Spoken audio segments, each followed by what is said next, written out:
Good morning, everyone. Welcome to today's hearing, and we're going to hear from further firefighters. Yes, Mr. Chairman, we are. Good morning. We're now going to hear from Michael Mulholland.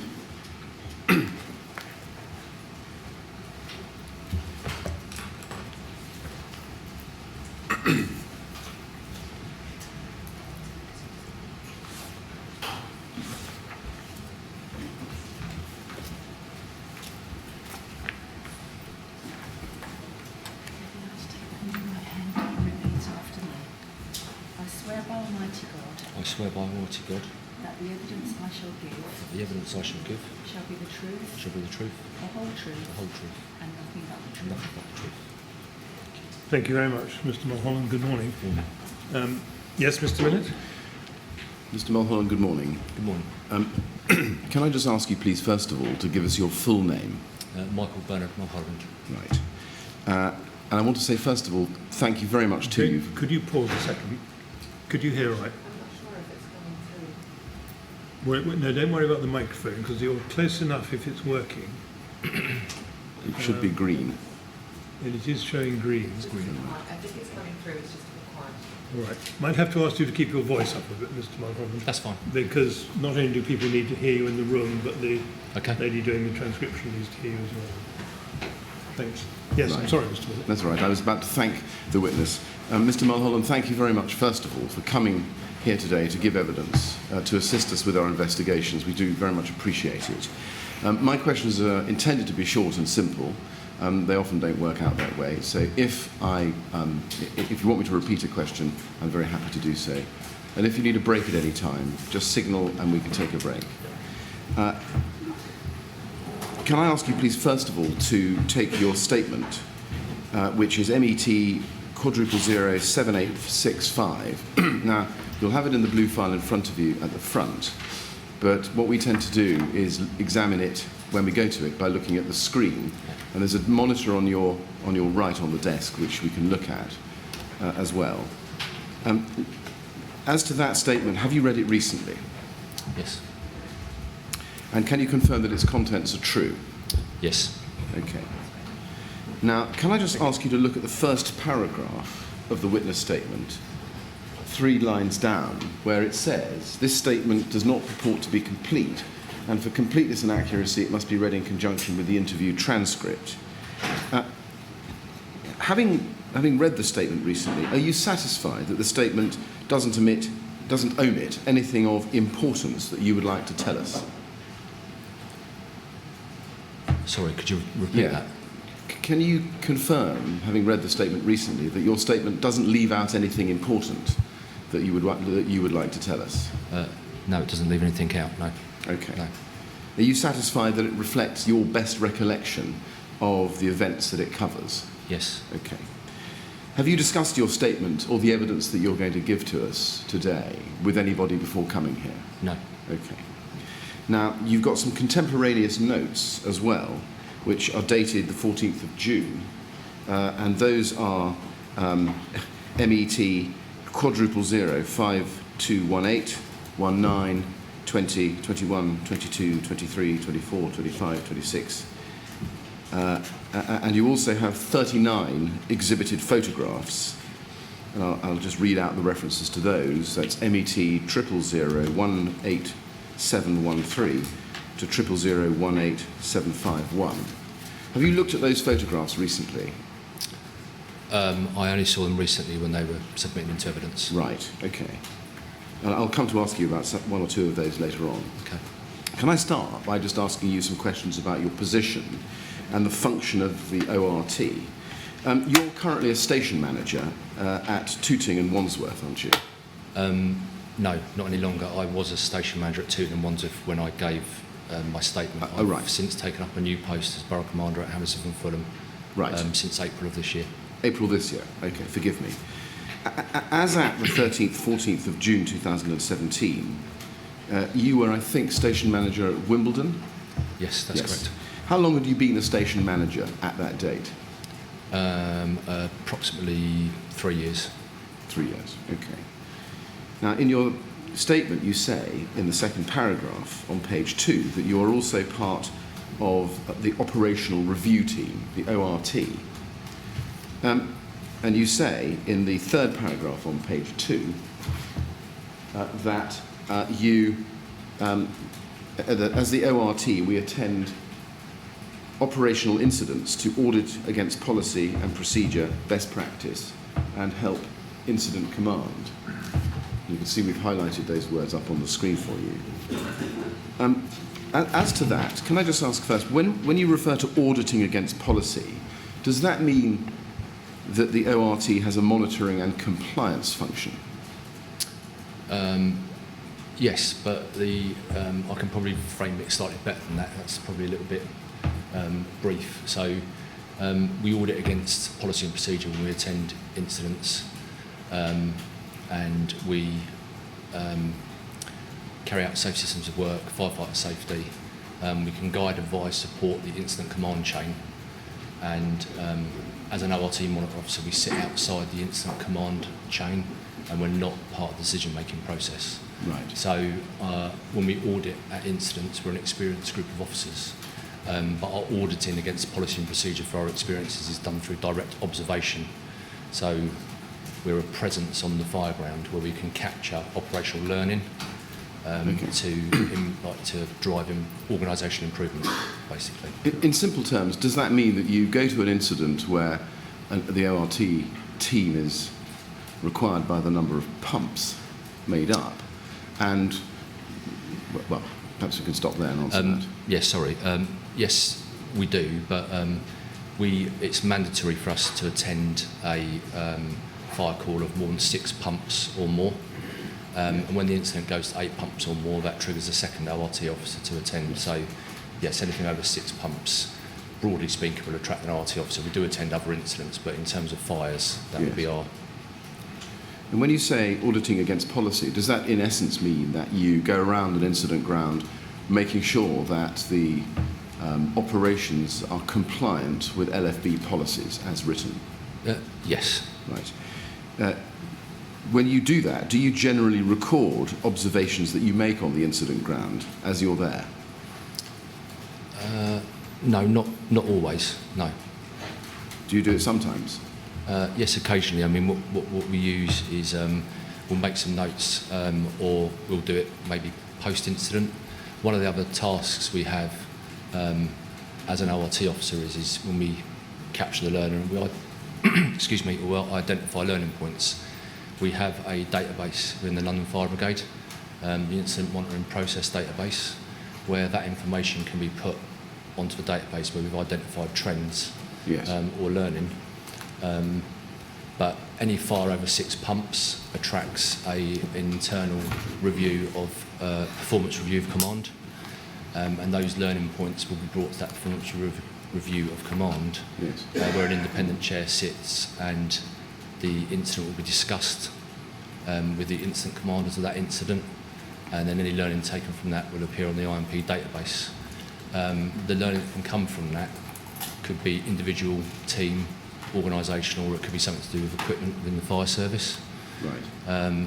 If it comes down to personnel, that report will go to that individual's line manager for that to be actioned. When you refer to an IMP, I think we have the one for Grenfell in the bundle. If I can just ask you to be shown tab 30, which is LFB *0 3114, just very quickly, just to see if we can capture what you're talking about. That is the IMP report for Grenfell Tower, the incident Grenfell Tower.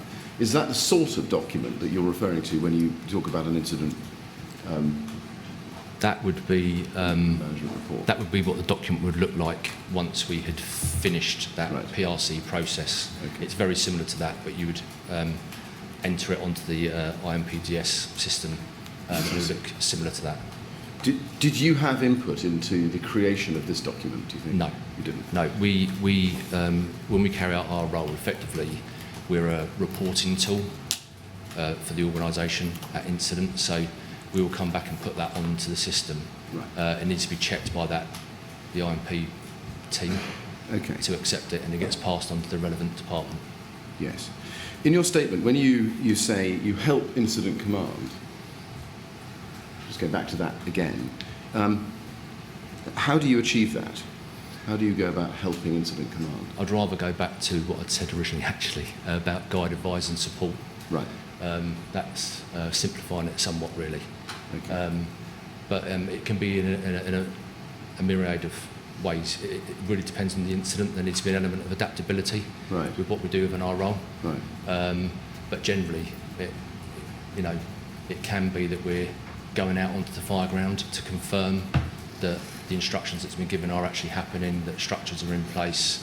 We are starting to develop safe systems of work, because it's naturally particularly at a large incident, it takes a while for you to get things in place. It doesn't happen just in like 2 minutes. It's something that you proactively do, but it can take you a while to do that, and that can also happen with an escalation of incident where you've got more officers coming on, and then you start putting them into positions to strengthen the command structure. Yes, I see.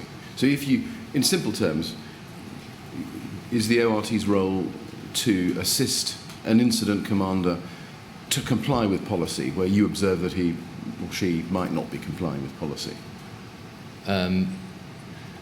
Yes. But like I say, it'd be the incident commander's decision to,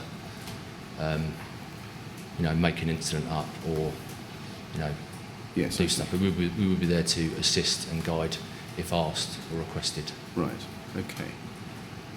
And that would then inevitably feed into the decisions made by the incident commander, would it?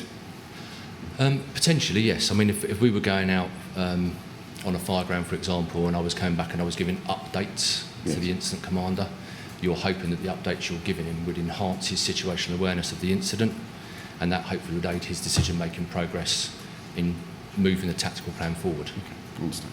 Is the role of an ORT or the ORT set out in any policy or procedure document? I'm sorry, can you repeat? Is the role of the ORT set out in any policy or procedure document? There is an ORT note, yes. Okay.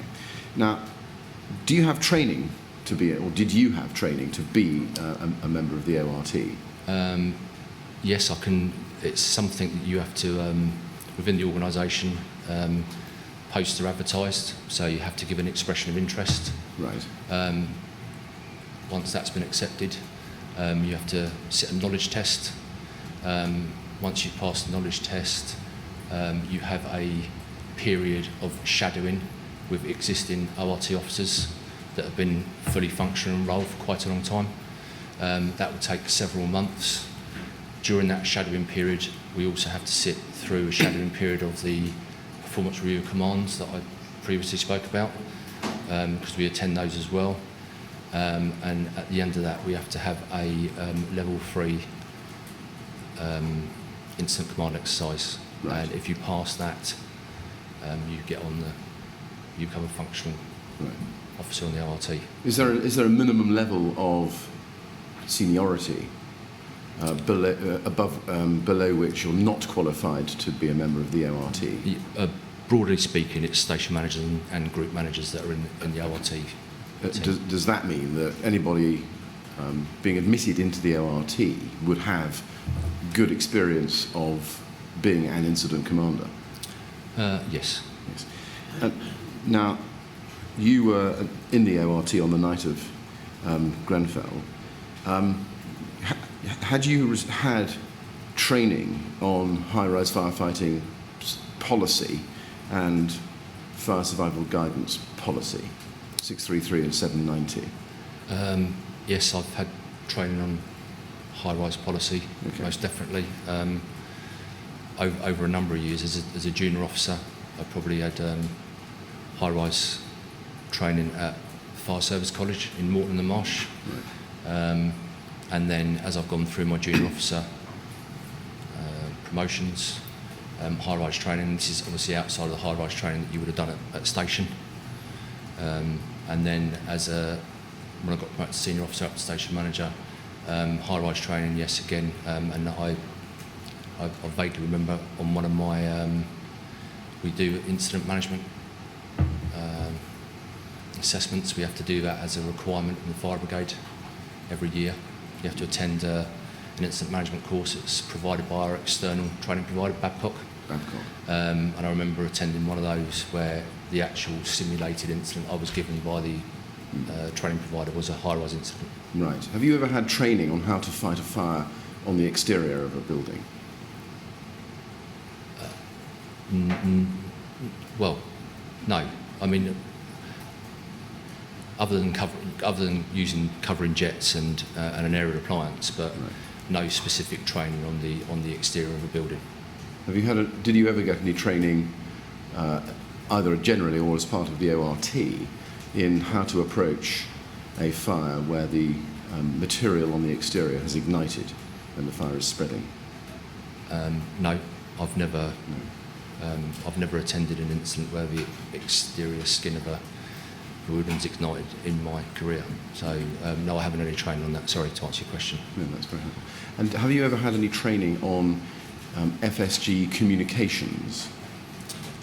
I've had FSG training that I've done locally when at stations, and when we've attended an incident command course where there's been an FSG incident.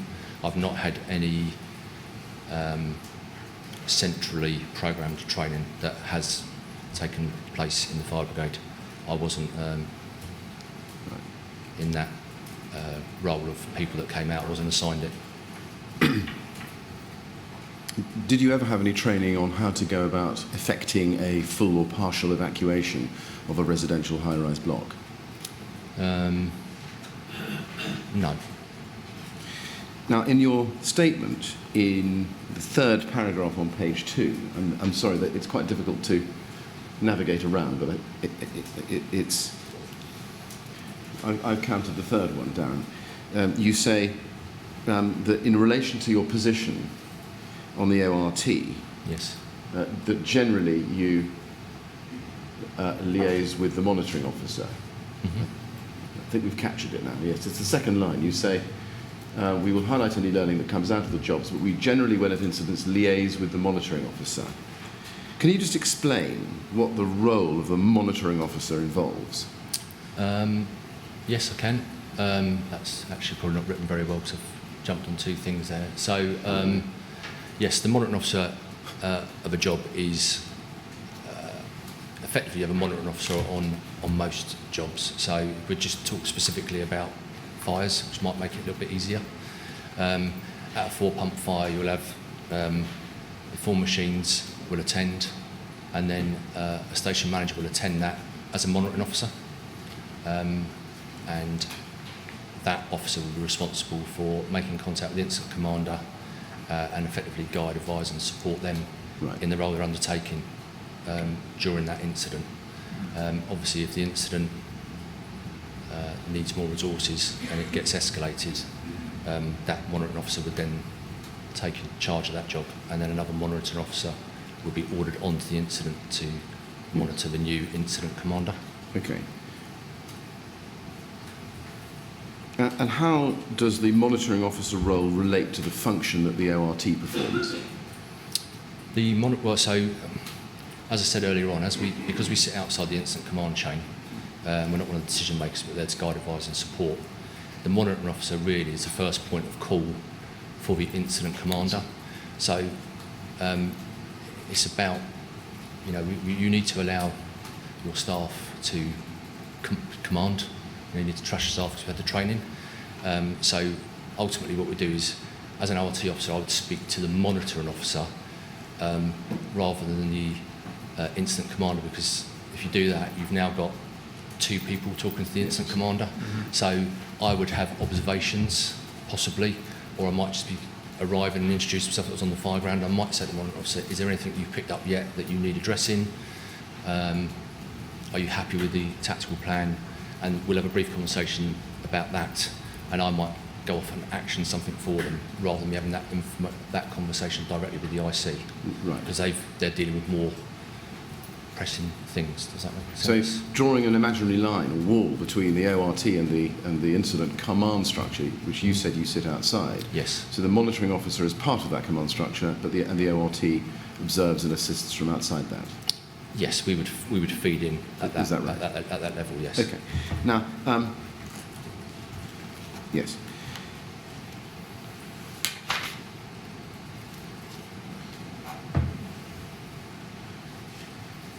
On the night, I want to turn to the call-out to Grenfell, if I can.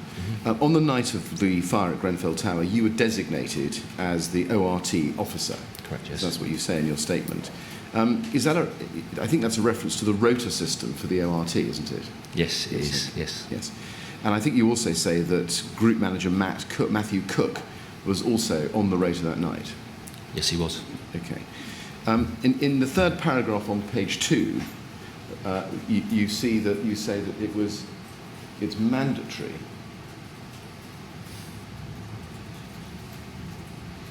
for an ORT officer to go to an incident with 6 or more appliances. You see that? That's yes. And if the incident goes to an 8 pump, that triggers 2 ORT officers to attend. Was this why you were mobilised? Because the incident had been made 6? Yes, we were originally paged for the make pumps 6. Yeah. And did you have your airwave? Well, first of all, as a station manager, do you have an airwave radio? I do. You do. Did you have your airwave radio on and with you after you received your mobilisation message? Yes, I did. Okay. Did you hear any information over the airwave radio or any other radio you had with you about who the incident commander was when you were mobilised? The information I had before I left to go to the incident was Watch Major Dowden was incident commander. Okay. Did you get any information about the location of the incident command pump? The location of the incident? Yeah. No. Okay. No.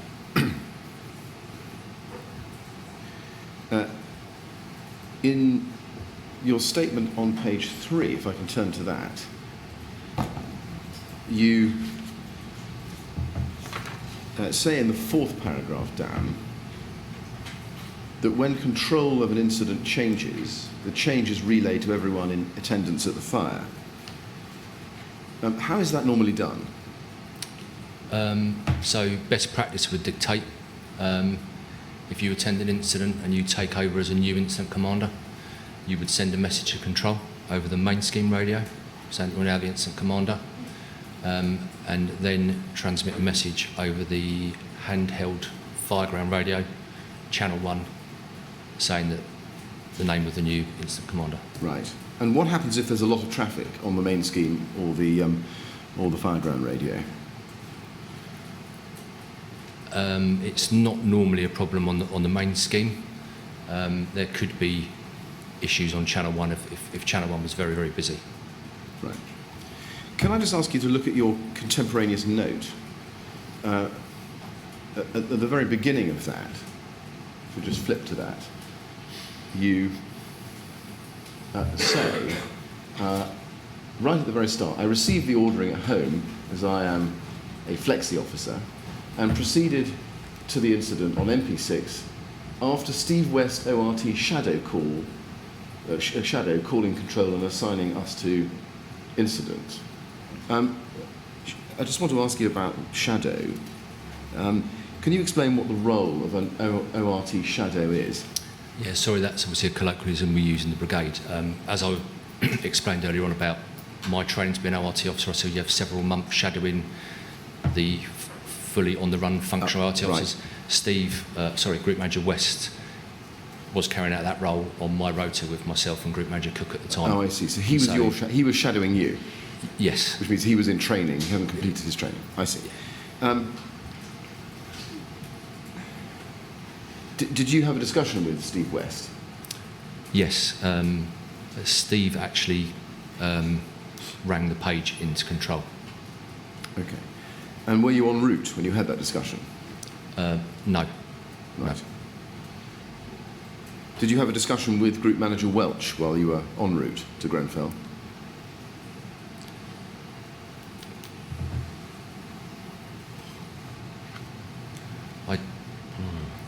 Well, let me help you. I'm slightly unfair, actually. If we just go down into your contemporaneous note a little bit lower down the page, you say, I also had a conversation with Geo and West, ORT Shadow, and Group Manager Welch en route to the incident, or to incident. I felt that there was a significant incident in process. So Can you, having shown you that, does that... Then yes. Do you have a recollection of the conversation? A vague recollection. Yeah, it would have been very brief because obviously we're driving to the incident on blue lights and audible. And do you have a recollection about what you talked about? I believe it was effectively that about what is going on because it was escalating quite quickly. Yes, okay. And it was a case of see you there. Right. Now, arrival at Grenfell Tower, we have a status 3 time, arrival time for you at Grenfell of 01:51:36 a.m. And that's the LFB's operational response report at page 81. I don't need to take you to it. That's what it says. My question is, does that sound about right to you? Yeah, that would sound about right. Right. Yeah. Now, you say in your statement that the fire looked abnormal to you. I'll just show you that. It's right at the very bottom of page 3. You say, I took this is the second line, I took a picture of the building to try and gather my thoughts. It looked abnormal to me as the fire was rising vertically, going up the face of Sector 4 and Sector 3. When you say it looked abnormal, can you just expand on that? What do you mean by that? Yes, I can. Well, firstly, I've never in my career seen the outside of a building alight like this building was alight, and it was, I suppose the best word to describe it was spitting flame or burning embers off the front face of the building, and it had travelled incredibly quickly, and I just stood I'd never ever seen anything like that. Did you? And you obviously knew there was a significant problem with the building. Right. Did you have any thoughts about what it might be that was alight? No. I mean, if I'm honest, I think my first original thought was probably 99% of tower blocks we go to in London are concrete, and concrete doesn't catch fire. And obviously, my first view of this was when I was some distance away. Yeah. As I got nearer, and obviously as the incident escalated, I realised there was something fixed to the outside of the building, but I didn't know what it was that could be burning that quickly. You've never come across a cladding fire in your career? I've come across cladding fire or UPV sections, but nothing to the severity that this was burning at. Right. When did you come across a UPV section fire? It's difficult to recall that accurately. 4 or 5 years ago, probably. But it was the bottom part of a window. So effectively the panel was, it could have been a whole window, but they put a UPVC solid panel in that that extended outside the front face. That caught light. But, excuse me, on that occasion, the fire stayed within the compartment. It was dealt with. It didn't go up the exterior of the building like this was. While I'm on the subject, have you heard or had you heard, as at the night of the Grenfell Tower fire, of a fire at Shepherd's Court in Shepherd's Bush? I had heard of it, yes. And had you heard of anything particular about Shepherd's Court? Well, I didn't attend the incident. I mean, within our peer group, we had a discussion about Shepherd's Court and that the fire had spread up a few floors. I haven't seen the official report from the fire investigation team post-incident, but yes, I believe that travelled 3 floors. But again, compartmentation, I understand, helped out long enough for us to get in and put the fire out on those floors. Right. And in the discussions you had about Shepherd's Court, after Shepherd's Court happened, which was August 2016, was there any discussion about the risks posed or the risks of fire spread posed by exterior cladding? No, not at that time, I don't think. Okay. And you never had any, is this right, you never got any training on the lessons learned from Shepherd's Court? No. Okay.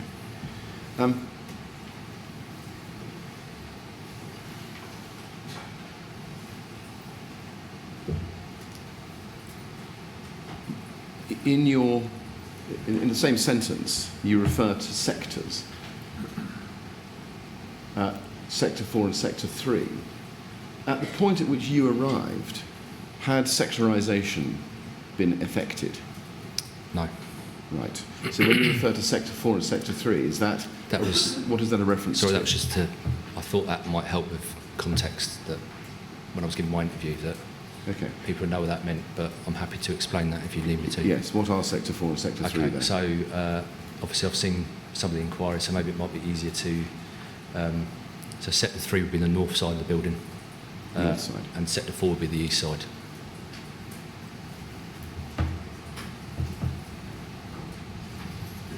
Right. Now, in your statement on page 4, if I can just take you to it, you say in the second paragraph, at the very bottom of the second paragraph, I wanted to make contact via the incident commander or the monitoring officer and establish if the command unit was there because that is my first port of call. Can I just try and be clear? Are you talking here about the incident command unit? Sorry, could you repeat that? Sorry. Yes, when you refer to the command unit, are you talking about the incident command unit? Yes. Yes. Did you find out who was the incident commander when you arrived?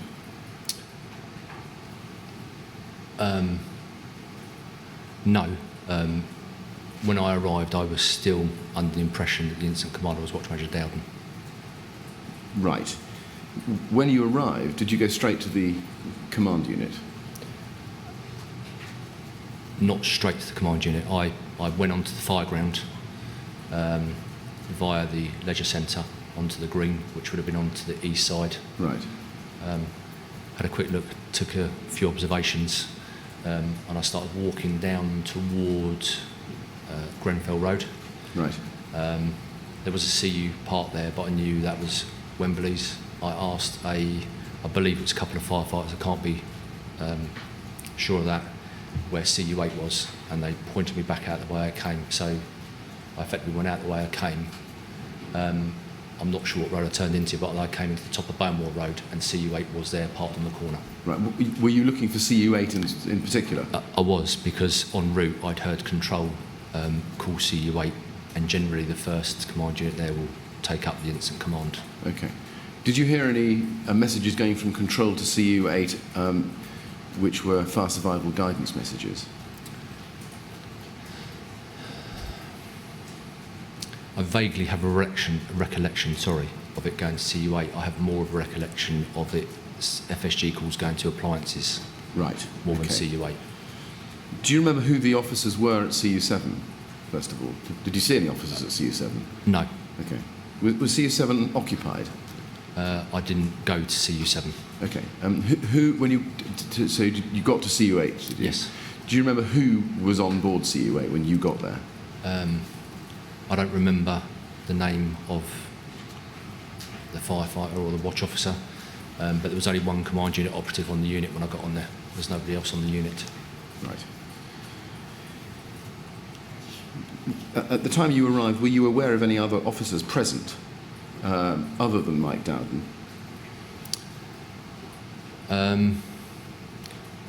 Probably can't honestly answer that. Vaguely, I would have heard people booking in status 3, but my expectation would be, because that incident had gone up so quickly, our PDAs trigger officer mobilisations, so I was confident there were senior officers on the way. Right. Did you take steps to find out who they were and when they might arrive? Only when I got on to CU8. Right. And you got onto CU8. Well, let me just ask you before I go there. You I think, refer in the paragraph we're looking at in your statement to making contact via the incident commander or the monitoring officer. When you refer to the monitoring officer there, did you know that there was a monitoring officer on the fire ground, or were you just assuming that there would be because of the number of pumps? Well, there'd always be a monitoring officer on the fire ground. I wasn't assuming they'd be there because it was a call in the middle of the night, and most of the senior officers would be travelling from what we call a camp-out base or home. Right. Sometimes the MO might get there before. Right. Okay. the incident commander. So is the answer to that you didn't know whether a monitoring officer was yet there? Yeah, correct, sorry. Okay.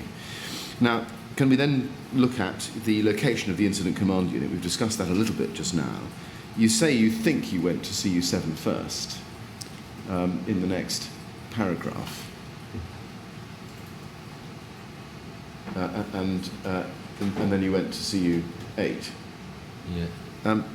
Do you remember when you got to CU8, how many people were there, roughly? There was one. Who was that, do you know? The command unit operative. The command unit operative. Yeah, one of the watch officers that rides the command unit, sorry. Okay, do you know who that was? I don't recall their name, no, sorry. Okay. How long after you arrived and was status 3 do you think you arrived at the command unit 8? I think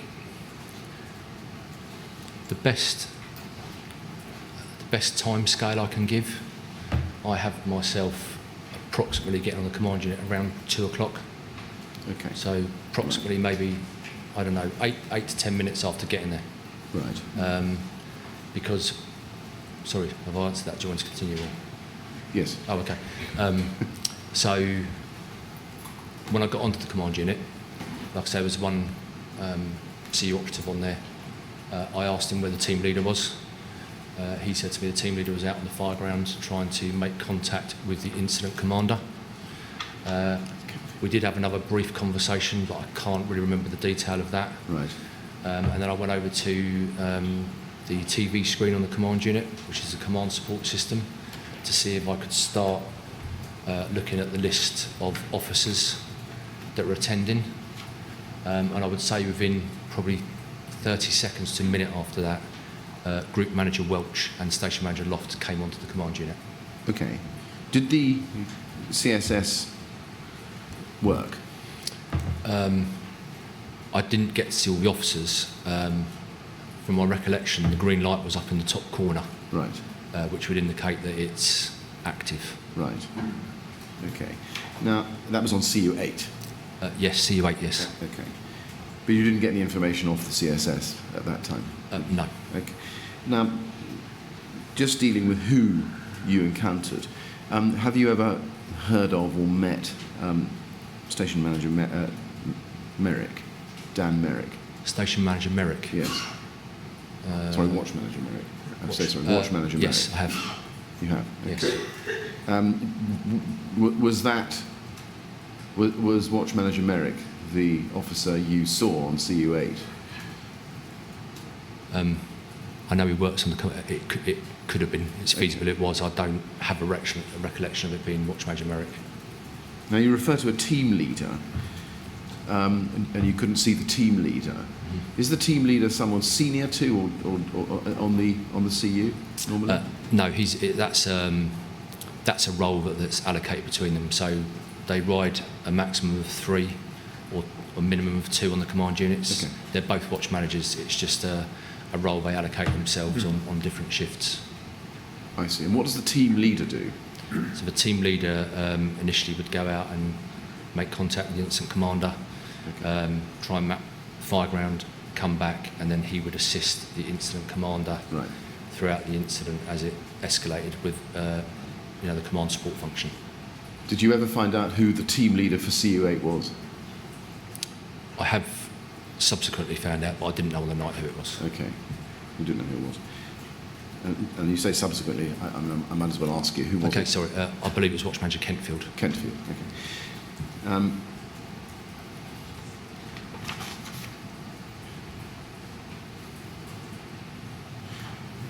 Now, you say in your statement, as you've just told us, that within a few minutes of arriving on the CU8, Group Manager Richard Welch and Station Manager Brett Loft arrived at the CU. You remember that, do you? Yes, I do, yes. Okay. Do you remember whether they were talking about anything? They were having a conversation when they came onto the unit, but I wasn't privy or I couldn't hear what they were saying as they were getting on. Okay. Now, you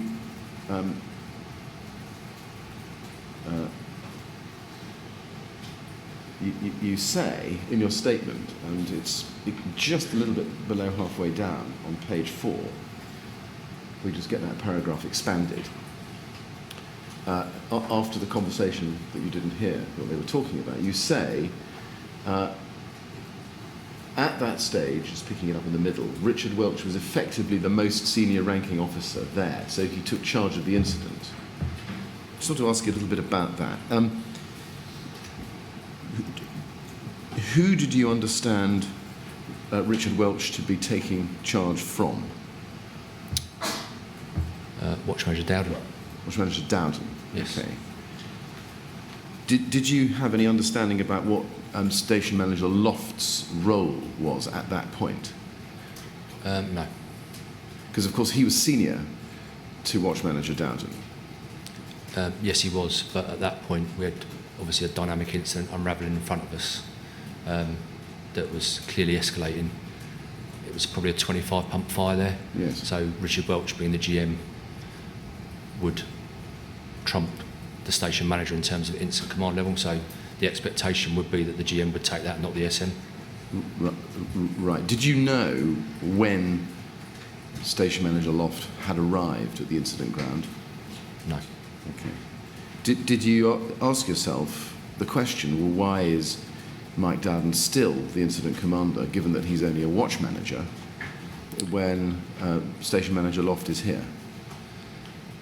I wasn't aware of any previous communications that had happened, obviously, prior to my arrival. I wasn't surprised that Watch Manager Dowden was in charge of a 20 pump fire, because he'd made the call for a 20 pump fire, in so much as the incident had escalated so quickly that as those incremental messages went, there would be senior officers en route. So I just thought it was that either some of the senior officers hadn't attended yet, or maybe they had made contact with Mike Dowden and possibly had taken over, but I hadn't heard verbally over the radio that there was a new incident commander. So by nature of that, I defaulted to the fact that I still felt Watch Manager Dowden was the incident commander. Okay. Did Brett Loft say anything about what his... Did you hear Brett Loft say anything about what his role at that point was? I didn't speak to Brett Loft, if I'm honest. I directed all my attention at that point to Richard Welch. Right. Did you hear any mention of Station Manager Andy Walton's involvement at that stage? No. Now, we have a booking in time for him, a status 3 at the command unit, as 1:40 and 12 seconds. Did you know that he had arrived on the incident ground at that point? No, I hadn't seen Andy before. Not until I got to the fire ground did I start seeing more officers. Okay. So you weren't aware that he had arrived before Group Manager Welch? No, I knew he had been, just to put it in a bit of context, I knew he had been paged to attend the incident, so I knew he was en route. But I wouldn't have been aware unless I'd physically heard him book status 3 on his airwave. Yeah. But we do that via our call signs, and sometimes I can't remember all the call signs of the officers, so it won't necessarily, their call sign won't necessarily correlate with their name. No, I see that. And did you... Now, we have a booking in time for Andy McLaughlin, DAC Andy McLaughlin, as 1:54 and 30 seconds. That's the time we have for him arriving and being status 3. Did you know that DAC McLaughlin had arrived before Group Manager Welch? Sorry, it's O'Loughlin. Sorry, that's been written bad in my statement. It's DAC O'Loughlin. It's O'Loughlin. No, I didn't know, but obviously the size of the incident at that point would have generated the paging of the Deputy Assistant Commissioner. So I knew there would be one en route, but before I'd left, I hadn't captured that information from Control or from Steve West. So can we summarise it this way, that you weren't aware of any handovers of incident command from Mike Dowden to Andy Walton, and then from Andy Walton to DAC O'Loughlin? You weren't? No. Okay. Now, we have a record in the short incident log of Richard Welch taking over, or confirming his taking over as incident commander at 02:04:20. I don't need to show it to you, it's in there unless you want to see it, but does that time sound about right to you? Yeah, that sounds fairly accurate. I mean, that would tie in with, I think, the timestamp I have of me arriving on CU8 and Richard and Group Manager Welch and Station Manager Loft coming on that unit as quickly as that. Yes. Right. And were you clear in your mind as to who had been and who was now, in fact, incident commander? I was clear in my mind that Watch Manager Dowden was the incident commander because I hadn't been told any otherwise. And I was more than clear in my mind after the conversation with Group Manager Welch that he was now the incident commander because we sent that message while we were standing on the command unit and that went back to control. Right.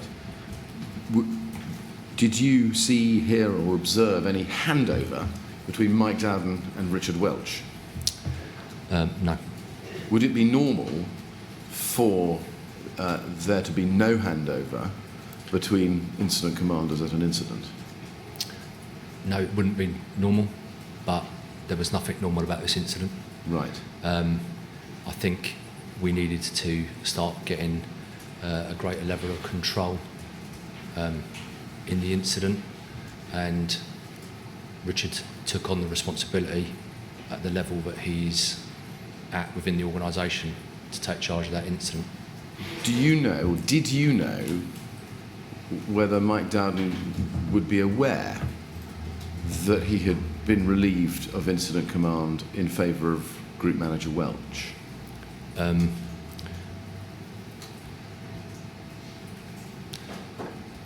I think by nature of the incident, when you'd gone down to the tower, you would have come across Mike Dowden outside. So Richard would have had the experience to bump into him and tell him that, I would think. But the necessity was to get a great level of control down at that tower at that time. Yes. And that was the right decision to make. Would it be important, though, for Mike Dowden to know that he had been relieved of incident command?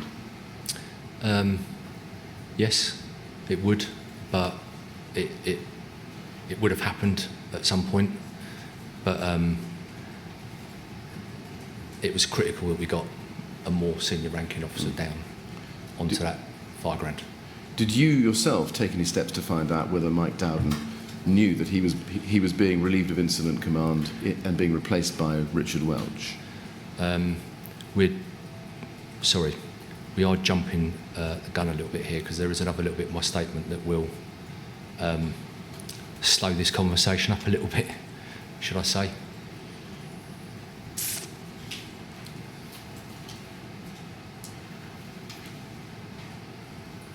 Would you? Yes, I know. Would but you I'm like me to asking a specific question about Mike Dowden. Mike Dowden. So the message went over the radios. Yes. I can't confirm whether that was acknowledged on Channel 1. Right. Now,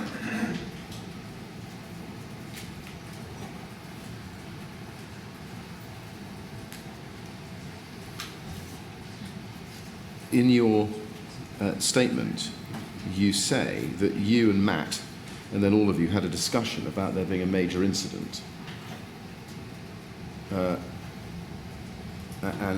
This is the bottom part of page 4 of your statement. And you picked it up, or it's been picked up there very cannily by Documents Director. Can I just ask you, can you just tell us what that discussion involved? Yes, to give that a little bit of context, Matt arrived on the command unit not long after I had, with Group Manager West. And en route to the incident, Group Manager Cook and AC Rowe had a conversation about giving consideration for major incident. It was Group Manager Cook, myself and Group Manager Welch, to be fair, had that conversation. Right, okay. And following that conversation, Richard, being the incident commander, decided that he was going to declare it a major incident, and that message was also sent over the main scheme radio. Yes. And what factors did you take into account, or did you observe Richard Welch taking into account when deciding that this fire was a major incident? I think, obviously, the incident had been made up at that point by Richard, because Richard had made the incident up. To 40? To 40. That's a significant fire for us in London. Yeah. And I think the time of day, the amount of FSG calls that were starting to come in, and the amount of people and residents potentially in that building, that's why we went down a major incident. Yes. Did you know at the time that the police had themselves declared a major incident at just after 1:30? No. Okay.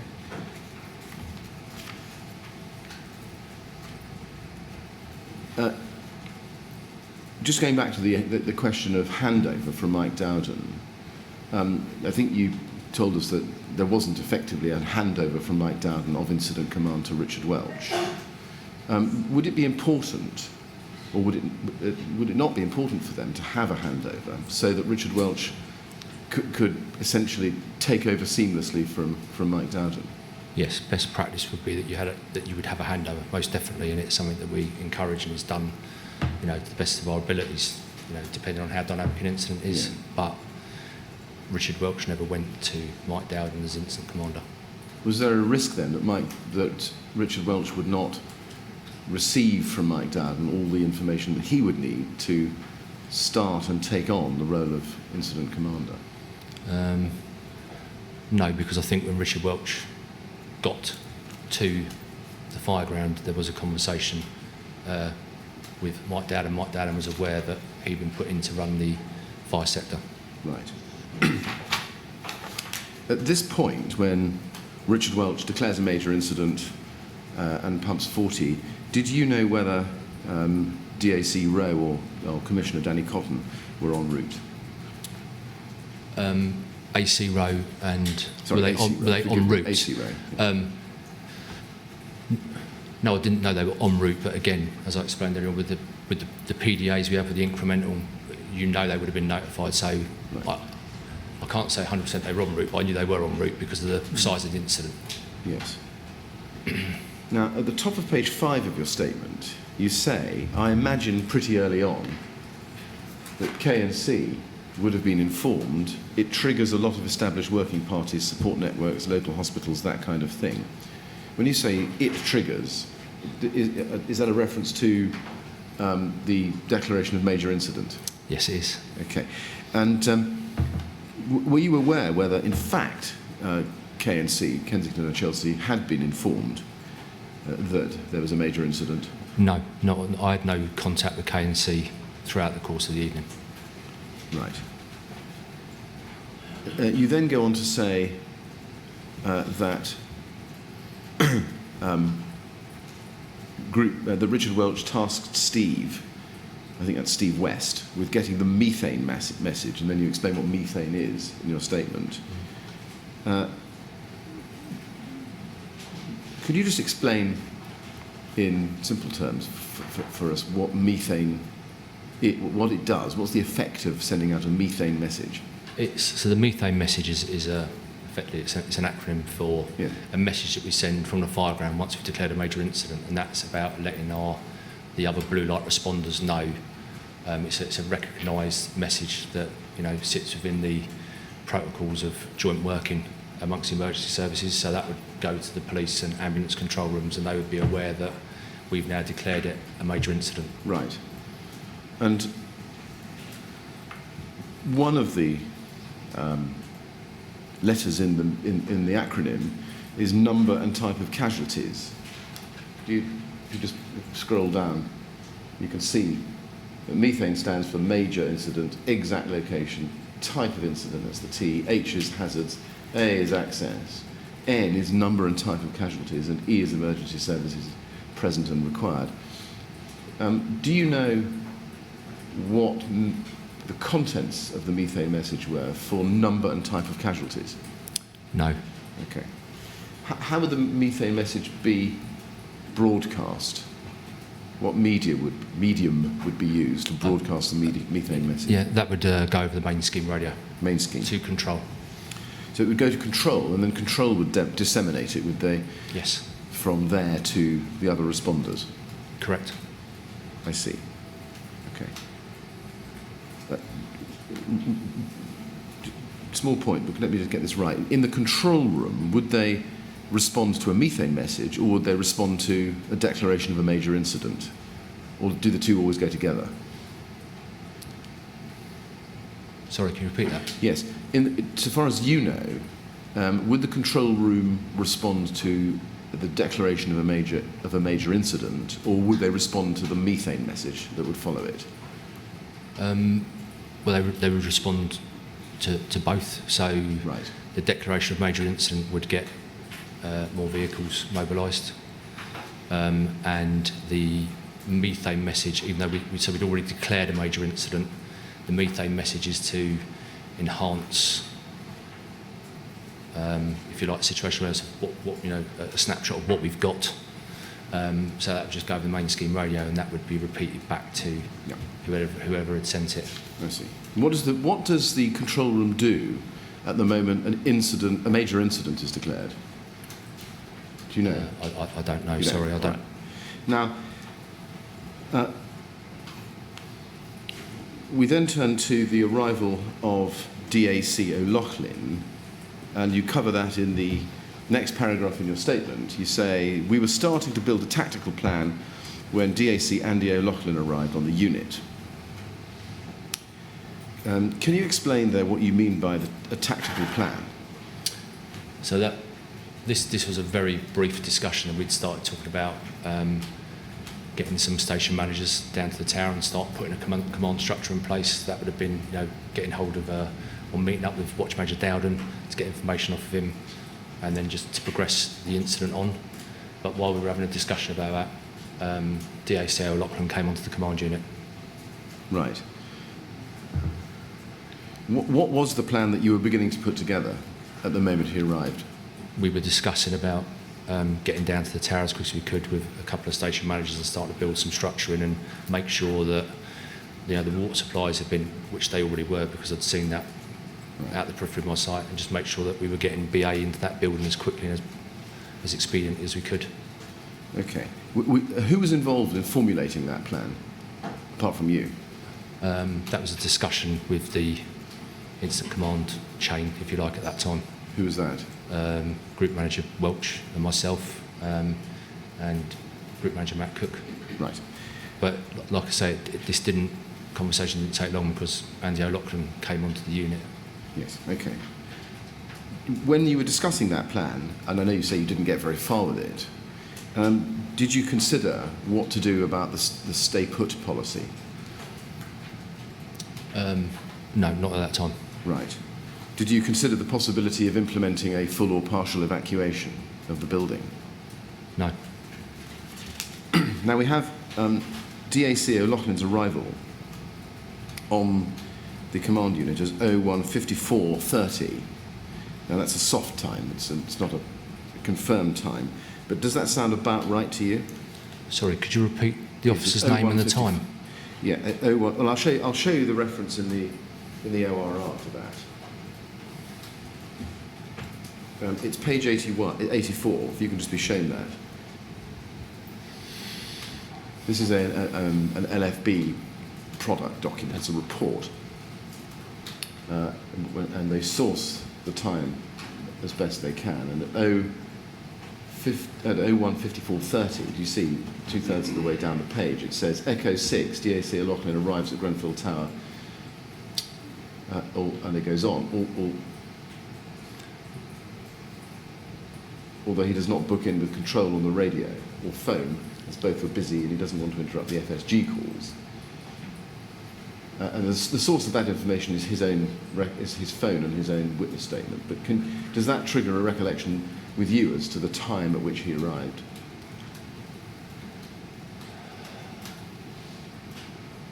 It's difficult to answer. He may well have arrived at the incident, Right. but he wasn't on the command unit. Okay. And you then say in your statement, if we can just go back to your statement, the same paragraph, next sentence.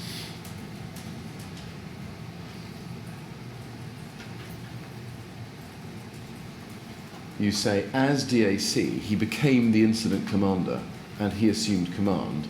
He asked Richard to go to the bridgehead to run it for him, to tackle the fire as best we could and effectively take on the fire sector. I then left the command unit with Richard Welch. Now, was there a handover between Richard Welch and DAC O'Loughlin? Yes, in so much as I was IC and now you're going to be IC. I mean, we didn't have a significant amount of information about the fireground, but I believe that Andy, whilst walking to the command unit, had observed what was happening. So I believe he probably walked in that way, but you would have to ask Andy to confirm that, obviously. Okay. How long, roughly, had Richard Welch been incident commander when DAC O'Loughlin took over incident command? I mean, roughly. 5 minutes. When- 6 minutes, I would say, maybe less. Okay. When DAC O'Loughlin took over incident command, was a message sent on the main scheme radio or by RT4 back to control? I don't know. I can't confirm that. Okay. We've been going for just over an hour, Mr. Mulholland. Are you happy to continue for a further 15 minutes or so? I'll have a break. Or do you want a break now? Is that all right? Would you rather have a break now? Is that okay? Yes. Yeah, we can have a break now. 10 minutes, that'd be enough, do you think? That'd be fine. Yes. Yeah, all right. Well, in that case, we'll right with you, Mr. Millett. Yes, absolutely. Yeah. All right, well, we'll stop now for just over 10 minutes and start again at 11:15, if that's all right. And please don't talk to anyone about your evidence while they're after you. That's no problem. Okay, thanks. I'd like to go to the usher, please.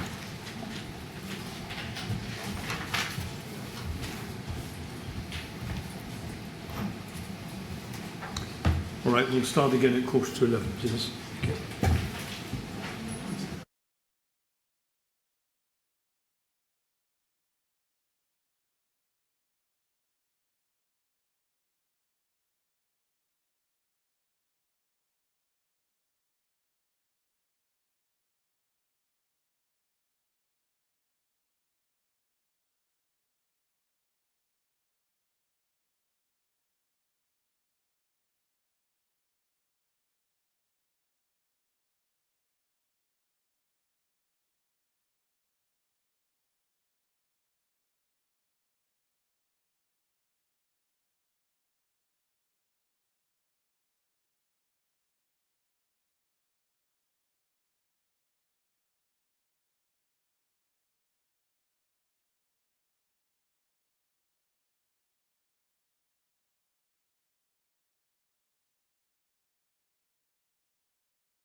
He's on his way, I think. Yes, Mr. Chairman, I think so.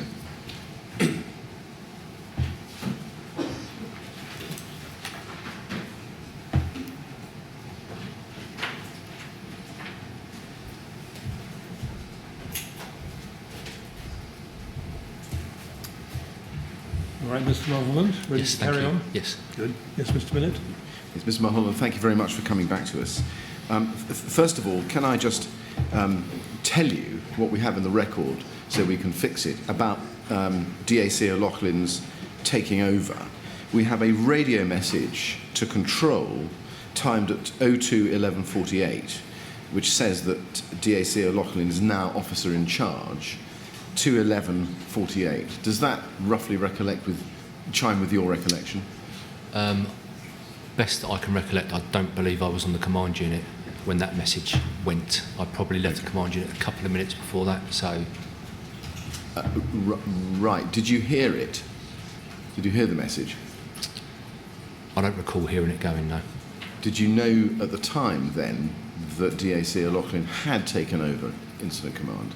Yes, because I was on the command unit and witnessed the conversation between him and crew manager Welch, Oh, I see. saying that he was going to take over the job and send Richard to the tower. Right. The reference to the message is LFB *0002151. Can I go back to your statement then, please, and ask you to look at page 5? You say in the top quarter of that that you asked Steve, or rather Richard Welch tasked Steve with getting the methane message, and you explain what the methane message is. I don't think you say there that Steve actually sent the methane message. My question is, do you know whether it was actually sent? No, I can't confirm that. How would a methane message, if sent, be recorded? Generally, that would be written down on a message pad on the command unit. Right. We handed to the comms officer on the command unit, and they would send the message over the main scheme radio. Would it be recorded in the on vision? My understanding is if that message went to control and control received it, there would be a record of it somewhere. Right. If it was sent, there'd be a record of it. Yes. Okay. Now, we don't actually have a record of it, at least in the short incident log. Does that surprise you?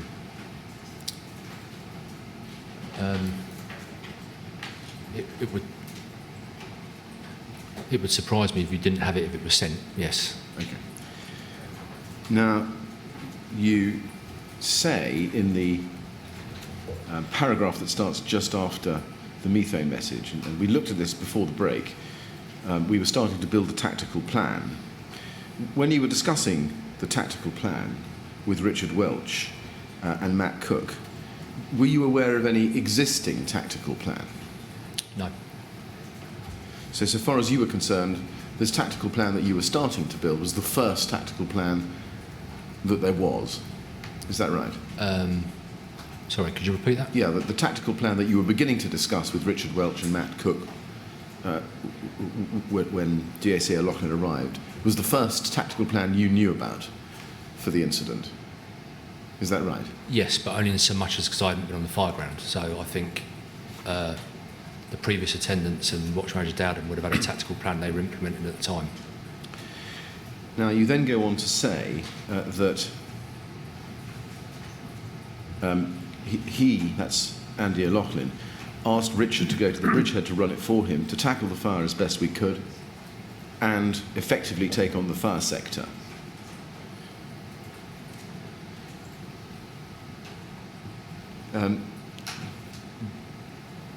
Did DAC O'Loughlin say anything about how to fight the fire? No, I don't believe so.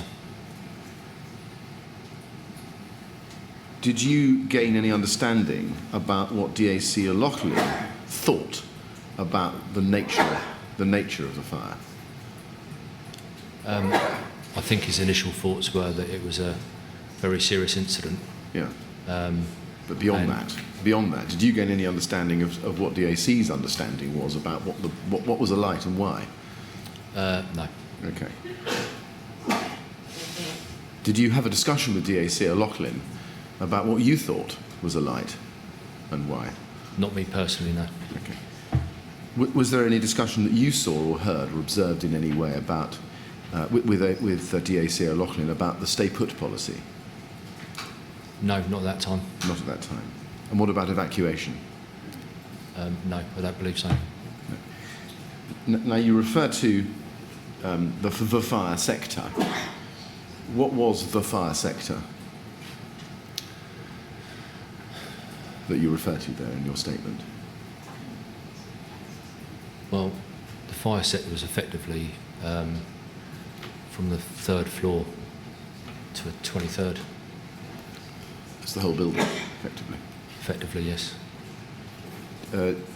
Had there been any sectorisation at the stage at which DAC O'Loughlin arrives? I don't believe so, not that I've been told of. Do you remember when sectorisation was applied? To the best of my knowledge, when Group Manager Welch went down to the tower, I'm not saying that it wasn't already being put in place. There was order. I mean, Group Manager Welch got into the tower before I did. When I arrived, there was order there. So Richard effectively went to take over the fire sector. Okay.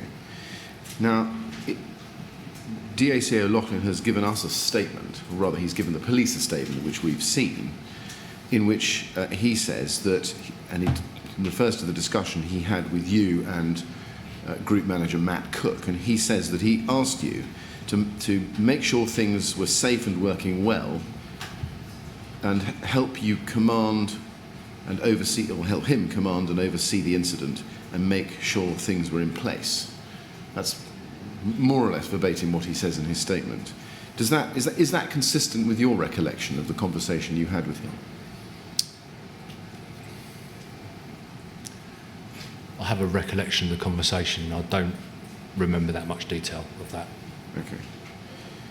Can you remember anything about what DAC O'Loughlin said to you? Yeah, other than, yes, to go down to the fire ground with Richard and support in that, in the early stages, see if there was anything he needed in terms of resources, and making sure that we were effectively getting an attack on the fire and getting to as many of those FSG calls as we could. Was that consistent with your continuing in an ORT capacity, or was that you now getting involved with operations? I think I was still in my ORT capacity at that point. But I was in my ORT capacity at that point. As a job went along, I think there was more adaptability required. Right. But at that point, I was going down in my ORT capacity. Is that how you understood Group Manager Yes. DAC O'Loughlin's instructions? Yes. Okay.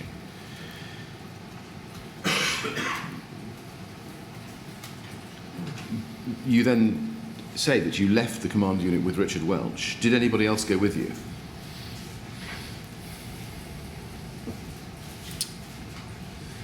My recollection is it was myself and Group Manager Welch initially.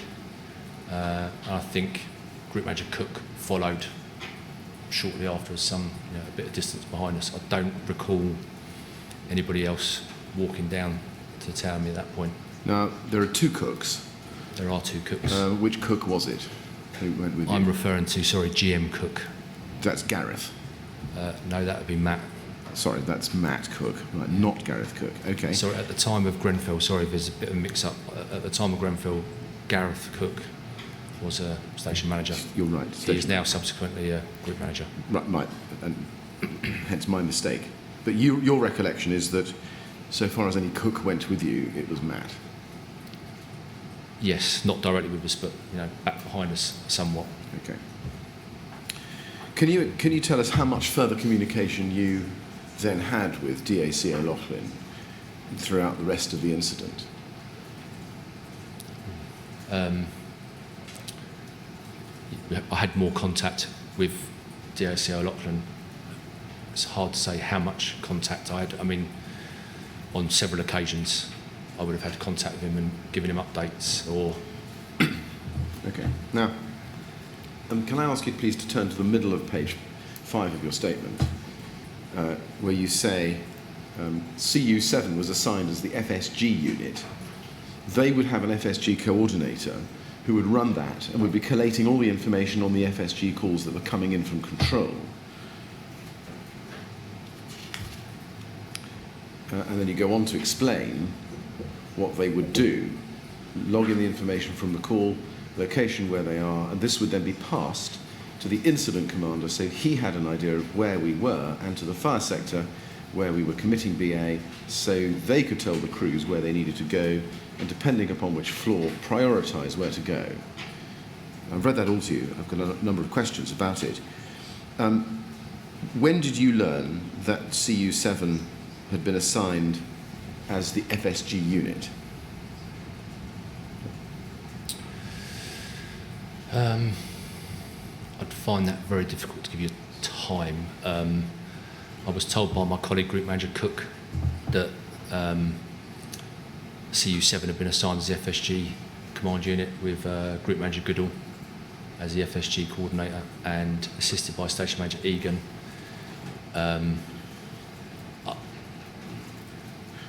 What time-wise, sorry. No, please continue. Time-wise, I'd find it really difficult. But again, I'd like to think that a message may have been sent to say that CU7 were accepting FSG calls or they were the FSG unit, so that might be able to timestamp if it helps. Yes. And can I ask you then to be shown tab 23, which is the short incident log.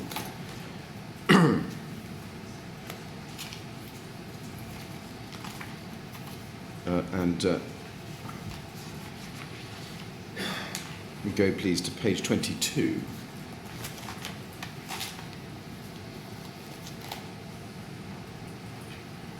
You can see 2333.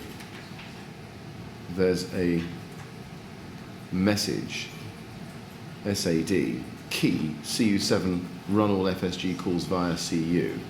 And that's the short incident log, which is the record of the message coming from the control room by radio, it appears.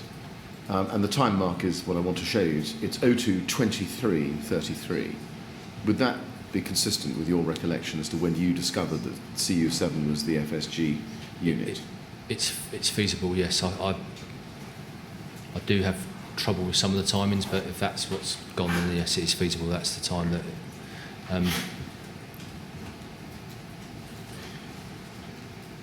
Now, you referred to the FSG coordinator, or FSG coordinator, being is it Group Manager Goodall? Yes. Do you know what that would involve? What would coordinator involve? What would that role be? Well, Tom would be responsible for collating that information that comes in through control. Hopefully trying to get some order and sense on that and get that to the bridgehead by means so that the FSG calls could be actioned as quickly and as expediently as possible. Right. Just breaking that down a little bit in terms of what you would expect. What would be the communication link from the control room to CU7 normally? Normally it would be done by, you can do it by phone. There's a phone on the command unit to do that. There's a direct, I don't know the number, there's a direct line into control that's dedicated from the command unit, so they could do that. Or you could change radio channels on the main scheme radio to do that, if that was designated. Are both of those means of communication recorded?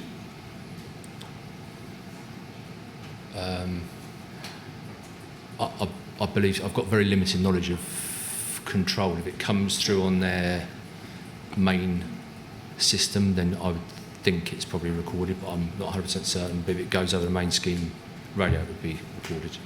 Right, I'm talking about communications between the control room and CU7. Would you Yes, say so right, or- if there's FSG information being passed between CU7 and control via main scheme, that would be recorded. Yes. I'm not quite sure if they use the phone on the command unit, whether that the phone it contacts in control is I'm not certain of that. You'd have to probably get it from control. Did you see for yourself the communications between the control room and CU7 on the night? No, I didn't go on CU7. You didn't go on to CU7, okay. And then the next link in the chain, how would you normally expect the personnel on CU7 to record the FSG information that they were getting from control? On a control information form. And then what would they do with that control information form? That would be, excuse me, written out by whoever's taking the information, and a slip would be kept on the command unit. Ordinarily, you transmit the message by radio, but you've also got a hard copy of the FSG call as well. You say you didn't go onto Command Unit 7. Did you come to know during the night of how FSG messages were coming into CU7? Coming in, no, I assume they were all coming from control. Did you come to know during the night how messages were being sent, FSG messages were being sent from Command Unit 7 to the bridgehead? That was by runners and radio, a mix of both. How much detail did you come to know about that? I guess enough detail to know that they were the two forms of what was happening. So once Group Manager Cook had informed me that CU7 had been set up as FSG, I went into the tower to observe that that system and process was happening. Did you come to discover that there was a watch manager standing outside the tower, collating FSG information and sending it into the tower? No.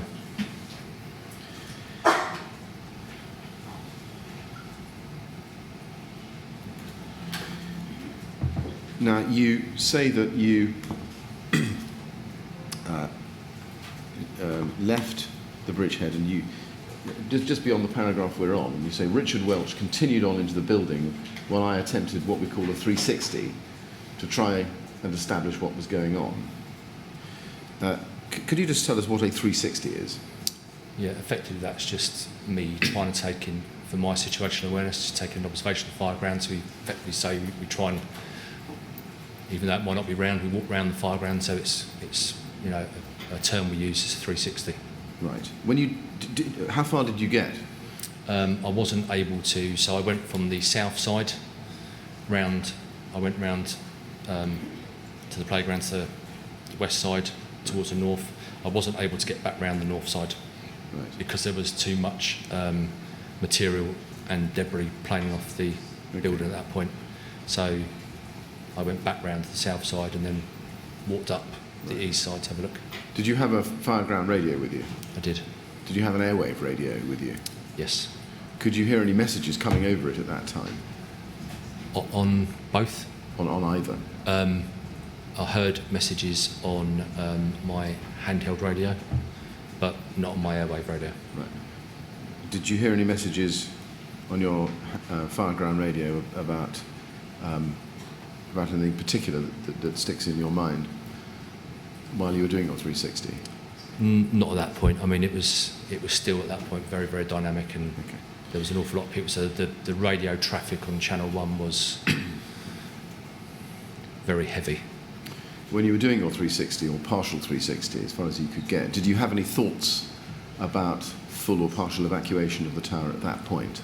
Not at that point, because I hadn't got into the tower, and I needed to get an awareness of what was happening and what we were doing. Right. Could you see for yourself whether the fire had penetrated into flats? That was difficult to say at the time. Obviously, I wasn't familiar with the block at all, and looking up from being quite close to the tower, I wasn't sure whether it was all windows and balconies. It appeared like it had got into the tower, maybe in a couple of the flats. But that was really the only observation I had at that point once I got back. Did you have any information as to the conditions of smoke or heat or fire inside the building at that point? No. Did you seek any information as to the conditions within the building at that point? Not at that point, but then I had my handheld radio on the Fireground channel, Channel 1. I would probably have picked up more of that on Channel 6, which is the BA channel. So, no. Right. Did you switch to Channel 6 to try to find out what the BA crews were saying? No, because at that point we were still trying to establish the brief from Andy O'Loughlin to get down into the tower, set up the fire sector, Right. And start committing BA and get as much information as we could to make an attack on the fire and get to as many FSG calls as we could. Right. What did you learn from your partial 360?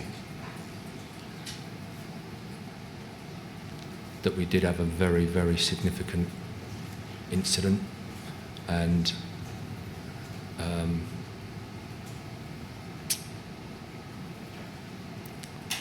I was still perplexed at how a building could be burning like that on the exterior. And I think one of my thoughts at that point was there must be a flammable blanket wrapped around this building. Right. Mr. Mulholland, you comfortable carrying on? Yes, yeah, I'm fine, yeah. Just the tracking of the fire was nothing. I'd never ever seen anything like that in my whole career. I don't think cumulatively, with the hundreds of years of experience we had at Fireground that night, I don't think anybody else had ever seen what was happening. You go on to say in your statement at the bottom of the page, I then went into the building to see Richard Welch at the bridgehead, and I'm trying to give you a paragraph number, it's not very easy, it's about 4/5 of the way down, and we've got it there, and you say which at that time was on the 3rd floor. Do you know how long the bridgehead had been on the 3rd floor for when you went in? Just to give us an idea of a time mark. I don't. I mean, that's the best recollection I have, that it was on the 3rd floor. Okay. I don't know how long it had been on the 3rd floor. And you say, a few lines down from that, I got up to the 3rd floor and there were 2 watch managers alongside Richard.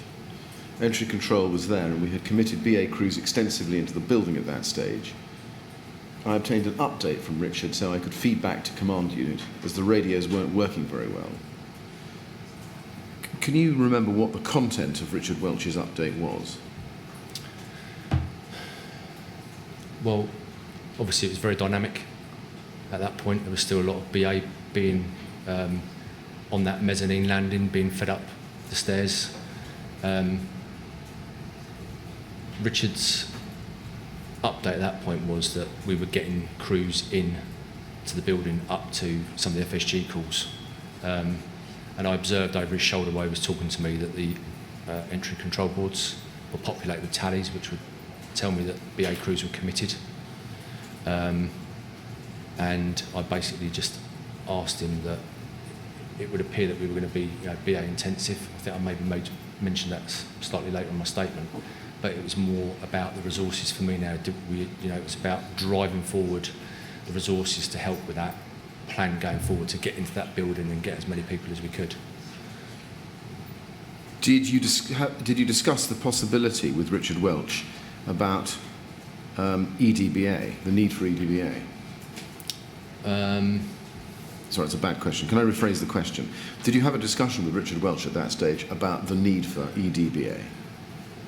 No, but I think the two of us being fairly experienced officers, because we'd gone make pumps 40, we knew we were going to have a certain amount of FRUs on it, so we would have EDBA in attendance to utilise. Did you have enough EDBA in attendance at that stage, did you think?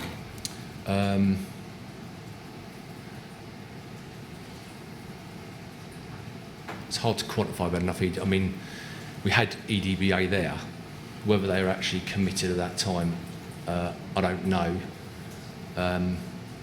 There was more FRUs asked for, and obviously as the incident escalated, more and more EDBA came, but the EDBA's only carried on FRUs. Right.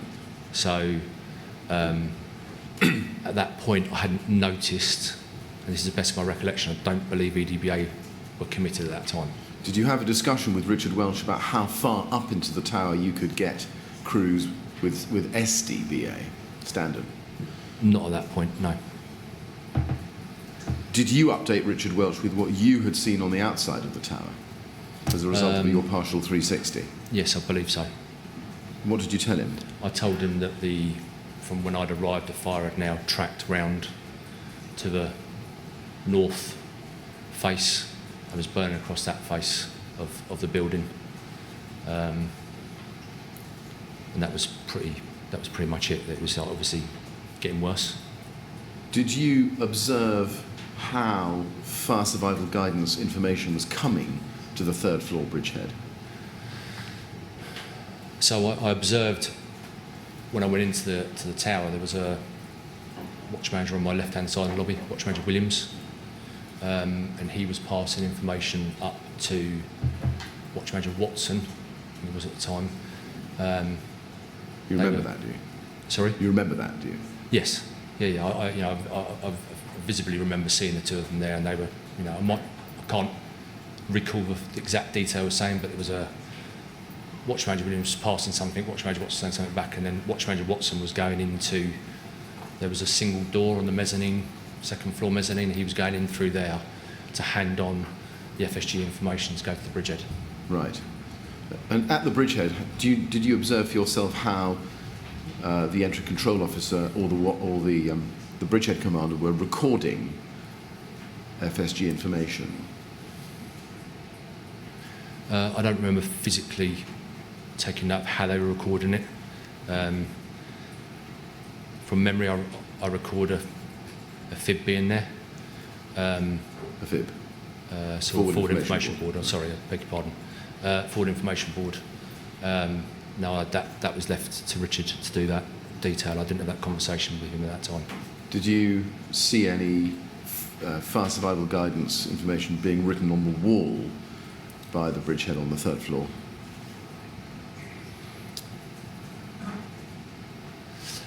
The honest answer is I can't recall at that time.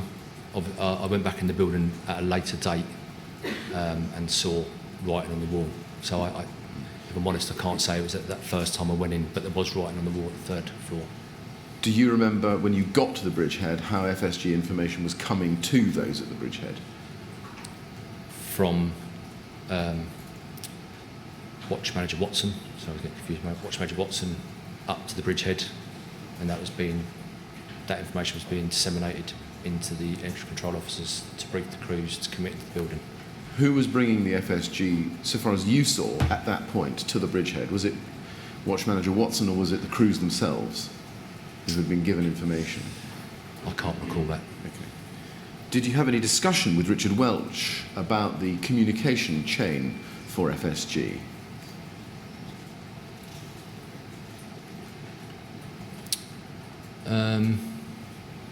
No, not at that point. I don't think we did. In your statement you say, and I've just read it to you, that you obtained an update from him. So you say, so I could feed back to command unit as the radios weren't working very well.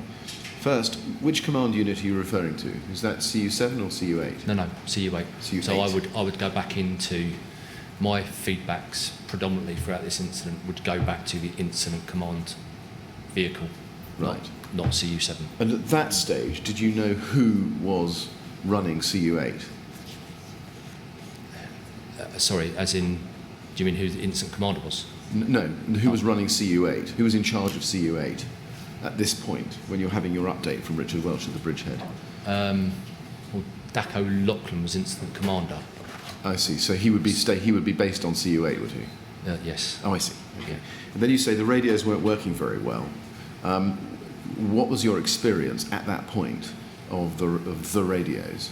I think, best to my recollection at that point, it was just the amount of traffic that was trying to be transmitted over the channel. Right. Which channel? Channel 1, sorry. So there's the Fireground. Fireground, yeah. Right. Now, you then say, at the top of page 6 of your statement, that you returned to CU7,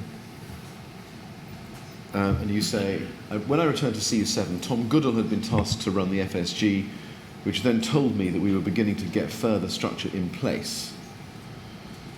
At that stage, when you returned to CU7, could you see who was running FSGs in there? No, sorry. This is actually an anomaly in my statement. I was wondering about when that. I was giving the police, I think I was verbalising the information I'd been given from Group Manager Cook. So it was Group Manager Cook told me that CU7 had been tasked as FSG vehicle, and that's how I had that information, that Group Manager Goodall had been tasked FSG, so we're getting further structure in place, and that Station Manager Egan was assisting him. That's Group Manager Matt Cook? Group Manager Matt Cook, right. Yes. Okay. I see. So you, as you said before in your evidence I'm this morning, sorry, you didn't go that's on an to anomaly in CU7. the statement, yeah. Okay. Did Group Manager Matt Cook tell you what structure for FSG CU7 was running? What the system was? No, only that who was in charge of it, Right. and who was facilitating it. And like I say, I went into the lobby at that early stage to make sure the system and process was starting to work. I see. It was so dynamic. That information had to get to the bridgehead, so we get BA crews into that building. Okay, I follow. Just so I'm clear, though, in your statement you describe what was happening with FSG in the first 3 lines of that paragraph, and you say Goodall had been tasked to run the FSG, which then told me that we were beginning to get further structure in place. He was being assisted by Dan Egan, who is station manager, and they were feeding information from FSG CU into the lobby. Do I take it from what you've just told us that all of that in your statement is something you were told by Group Manager Matt Cook, rather than seeing it for yourself? Yes, although the last bit about the lobby, I obviously observed that bit because that was the bit that I picked up on the FSG chain on, was from the lobby going to the bridgehead. Right. And I know I've asked you this before, but just revisiting it, did you become aware at some point during the night that a watch manager was operating on a car bonnet and then bins under the covered area, a system of collation of fire survival guidance information, which was then being run into the tower via a runner? No, I didn't.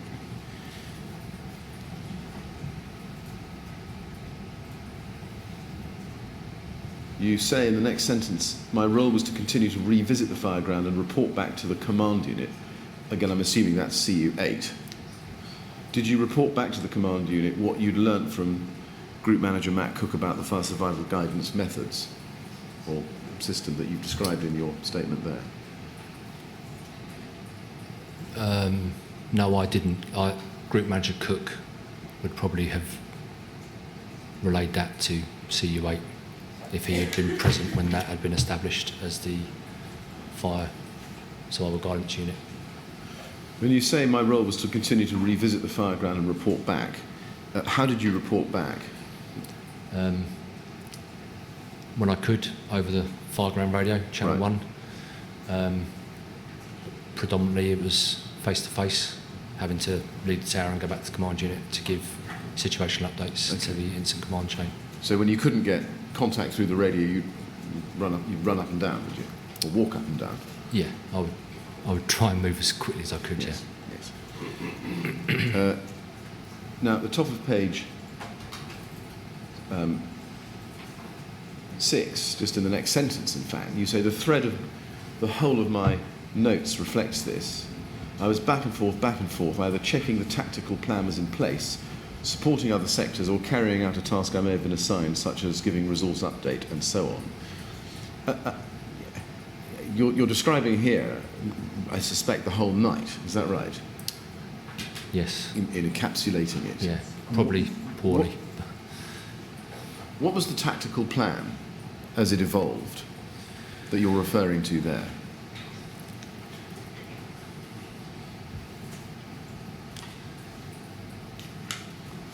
I think the tactical plan on the night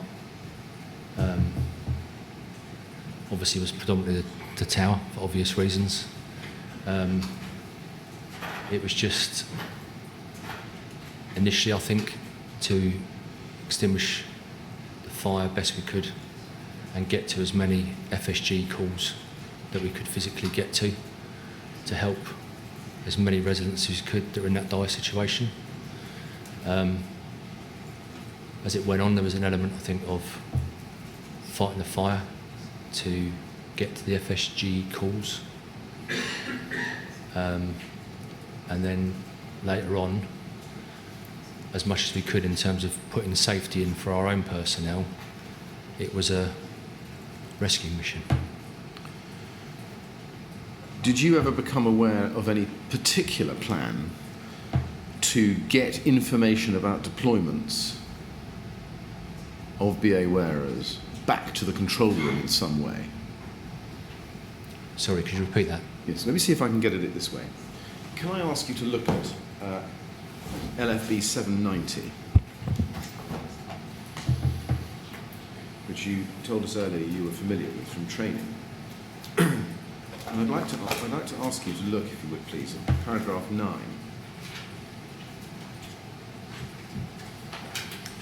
Which is on page 5 internally. And this is paragraph 9 of the FSG 790. And this is the additional version, which was current as of April 2014, and so far as we know, current as of the night of Grenfell Tower's fire. 9 says communication with control, and para 9.1 says it is vital that control is kept informed of the actions being taken to resolve each FSG call. The fact that control is aware of the actions being carried out on the incident ground will greatly enhance the advice given to FSG callers. But first of all, were you aware of or alive to this policy requirement as at the night of the Grenfell Tower fire? I am aware of that policy document, yes. Did your tactical plan, or did the tactical plan that you referred to, involve a plan by which control was kept informed of the actions being taken to resolve each FSG call, as per para 9.1 of this policy?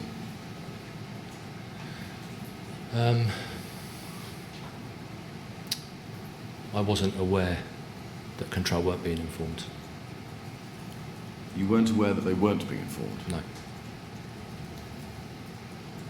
Did you take steps yourself to make sure that paragraph 9.1 was being complied with in your role as ORT?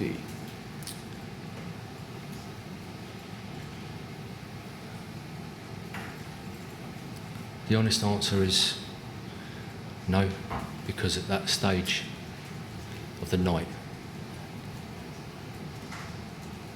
it was critical to have that incident resourced as much as we could to address the firefighting tactical plan and to have the resources ready to be deployed to try and get to as many people as we could. Ignoring so the firefighting. I'm so sorry. That was my focus at that time, and I deemed that to be critical.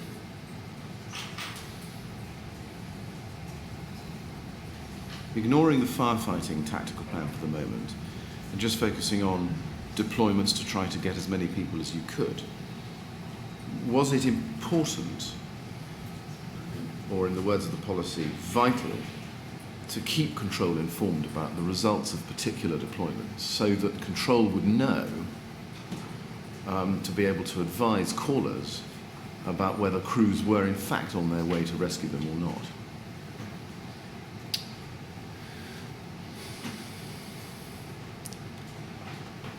It may have helped,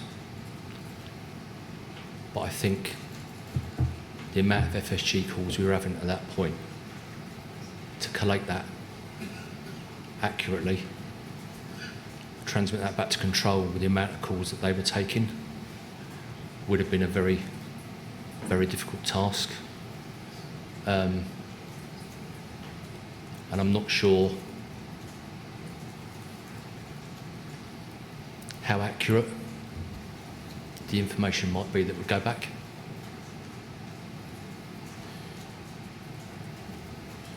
To your knowledge, did anybody set about a task of trying to establish whether paragraph 9.1 of the policy was being adhered to? Not to my knowledge, no.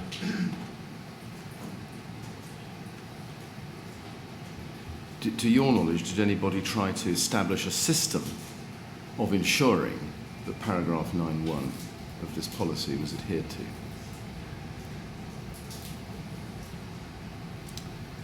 I think initially, when I went into the tower, I observed, sorry, not when I first went to the tower, at some point when I was in the tower, when there was rescues being affected, and residents coming out, I did observe Watch Manager Williams have a conversation either with a crew or a resident, and that was recorded on the wall. So maybe I'd made the assumption that details were being recorded and being sent back. But I think the difficult thing for me is I didn't stay in one place on that fire ground, and I couldn't take over every single role, and I didn't sit within the FSG command chain. So, does that answer the question? Yeah, thank you. Yeah. Paragraph 9.2 of the policy requires that informative messages from the incident ground should also contain an update on progress relating to those specific FSG calls by both flat house number to avoid confusion. Do you know whether anybody took steps to find out whether the informative messages from the incident ground did contain the information required by the policy here? I don't know the answer to that. I think you'd be best placed asking someone that was on the incident command vehicle if that went. I'm not aware of the messages that went on that night. And 9.3 says the outcome of every FSG call must be communicated to control. And again, same set of questions. Did you, to your knowledge, do you know whether anybody took any steps to ensure that the outcome of every FSG call was communicated to control from the incident ground?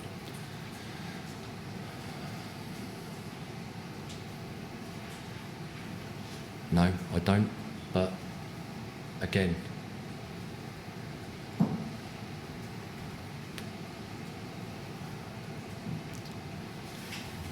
I never expected to ever go to an incident where we were going to have over 130 FSG calls.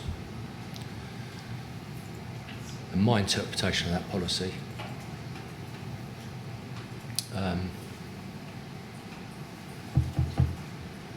would be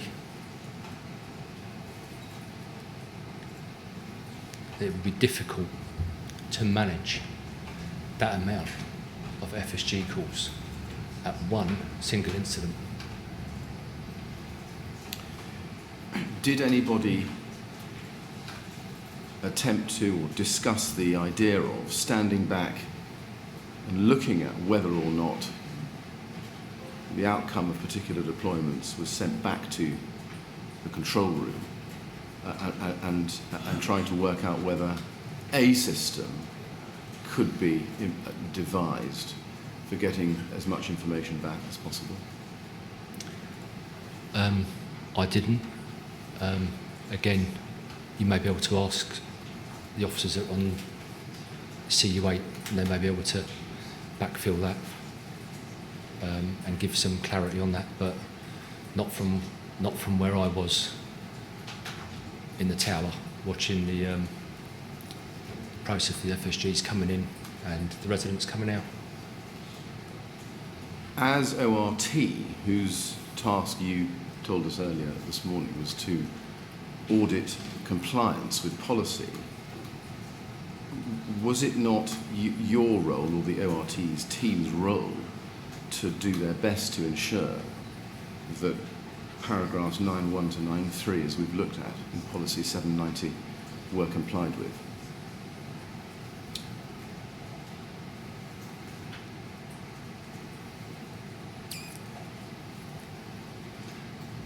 Partly. However, at the risk of sounding repetitive,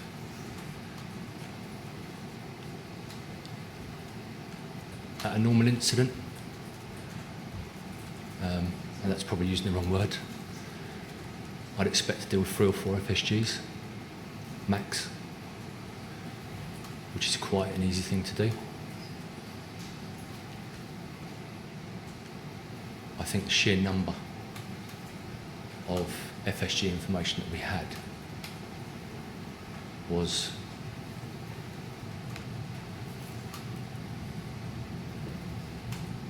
very, very difficult, and I'm probably understanding it, very, very difficult to process. And I felt it was more important to get into that building, to get to as many people as we could, and try and contain the fire to allow us to do that.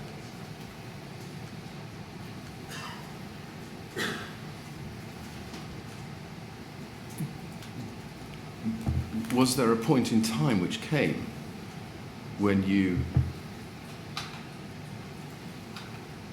thought that the number of FSG calls would defeat any application of this policy?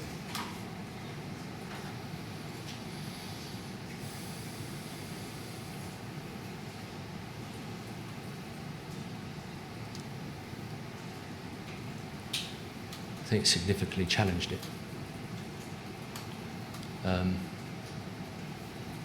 And it may be something we have to look at as a learning piece.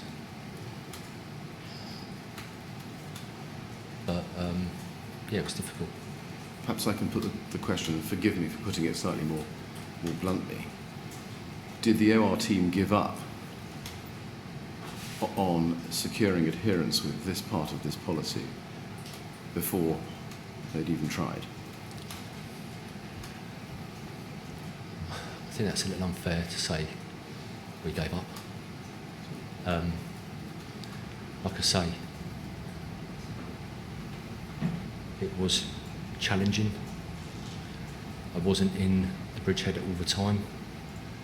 I have many other roles to carry out on the fire ground in terms of giving updates. I wasn't sitting within the immediate FSG command chain.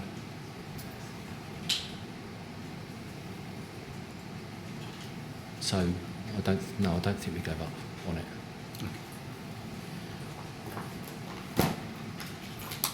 Can I then go back to the command structure? You, on page 6 of your statement, you refer, or you described bumping into Matt Cook outside the tower, and just so I can show you where in the statement you say that, it's 3 paragraphs from the bottom.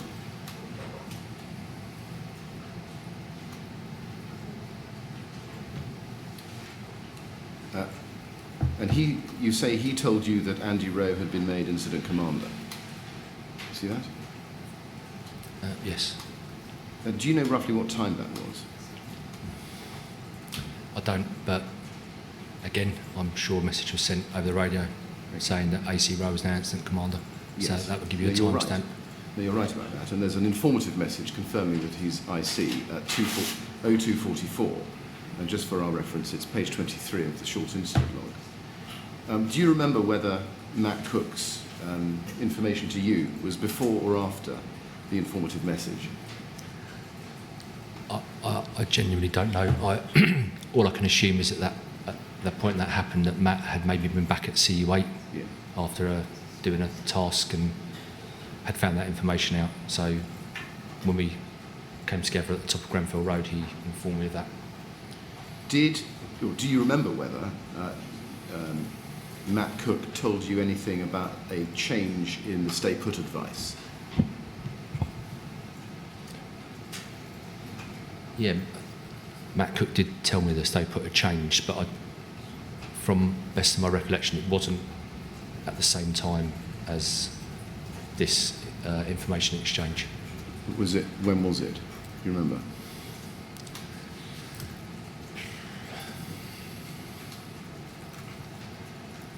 It's difficult to say. I would say approximately 10 to 15 minutes after that. Right. Okay. Was there a discussion on any of that change on any of the occasions when you went back to CU8 to update them? Sorry, could you repeat? Yeah. Sorry, it's my fault. It's a bad question.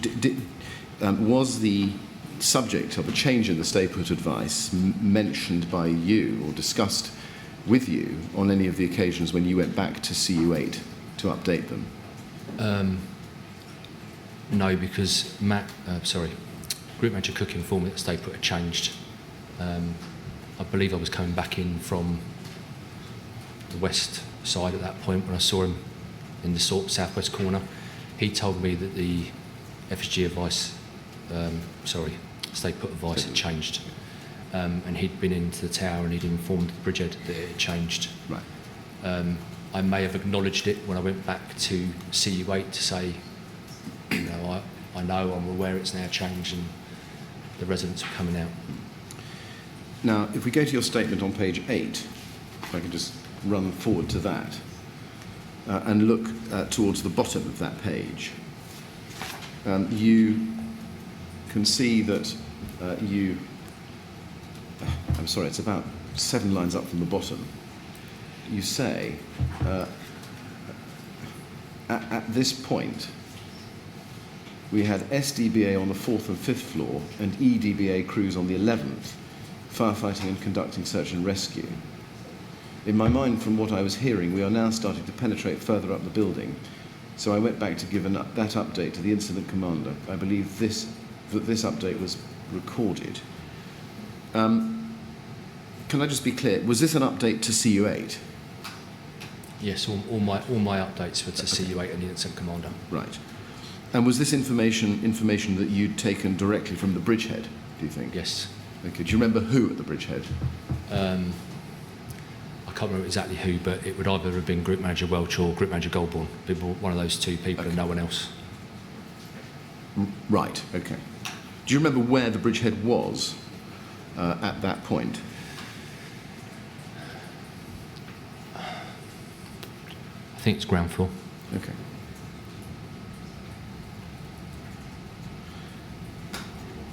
Now, we've got a record in Andy Rowe's log. If I can just ask that to be shown to you. That's MET *000 5404. And it's page 3.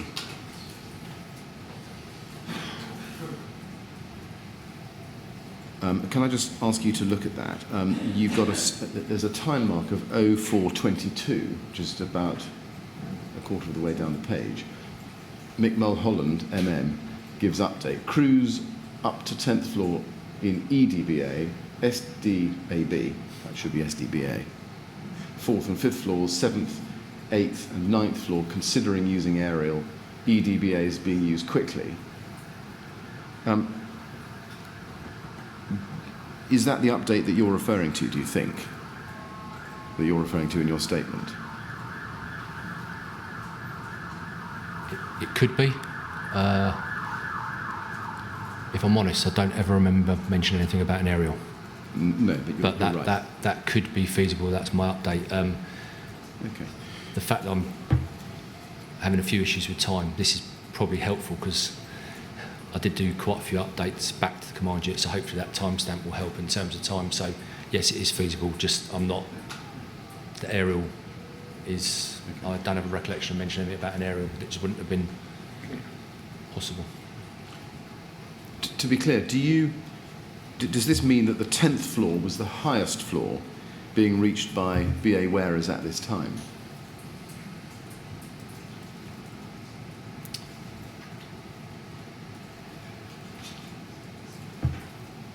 I would suggest yes, but for clarity, you probably need to speak to Group Manager Welch or Group Manager Goldborn, but I would say yes. Are you saying yes because you remember it, or are you saying yes because I've shown you the document? I remember being told it, the fact that you've put 422 on there and Okay. the crews are up to the 10th, that would suggest that that's where they were in the building at that point. Do you have any recollection of being told or finding out that crews weren't being deployed above the 15th floor at any point?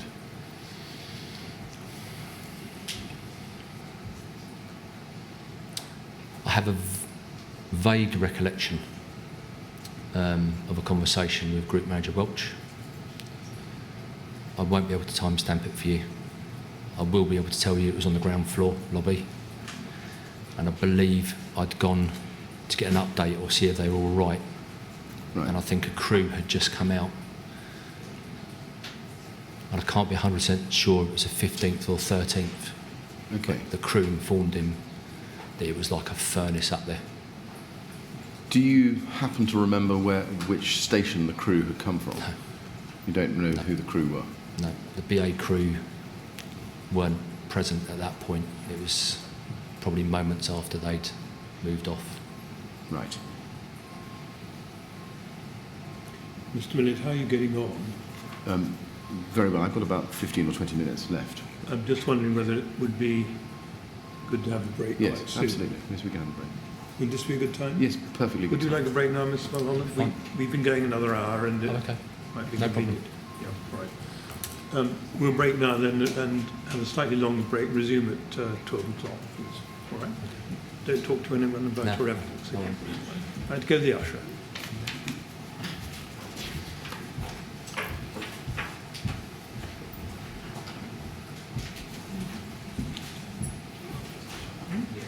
Right, 12 o'clock then, please. Okay.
think the witness is on his way in just a minute.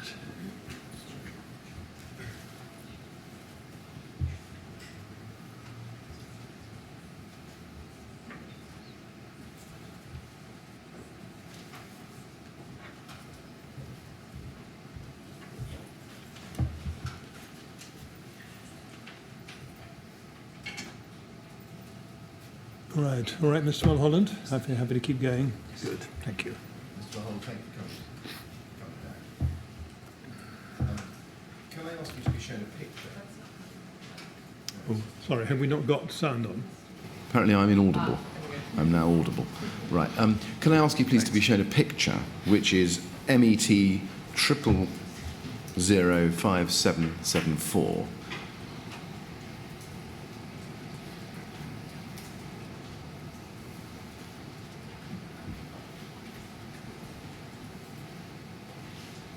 Now, this is a photograph of the wall which Watch Manager Williams was writing on, and he was writing fire survival guidance information on it. At the very top of the wall, it says you'll see above 10 EDBA, below 10 SDBA. And Watch Manager Williams told us that he didn't write that. He thinks that was Pete Wolfenden, Watch Manager Wolfenden. Does that trigger a recollection in your mind about a division between EDBA deployments and SDBA deployments? I remember seeing it on the wall. It doesn't trigger a memory of how they were divvying up the deployments, no. Okay.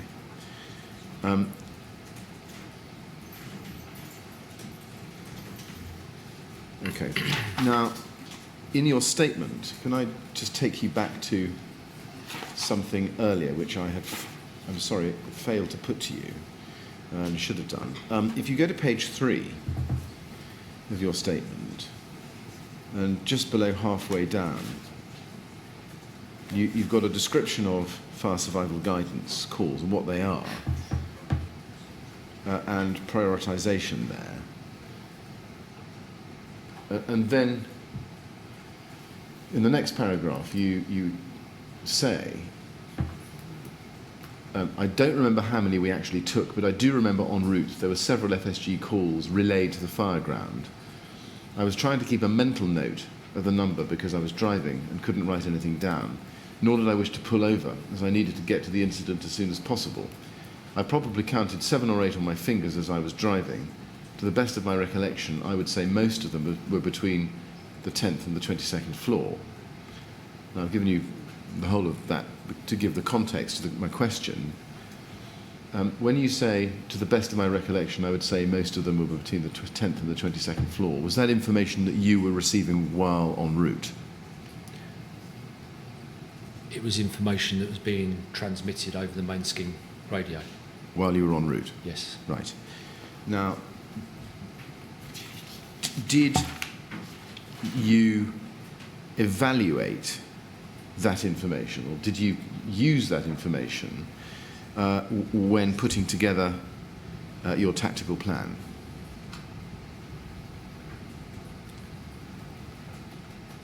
Sorry, my tactical plan or the tactical plan?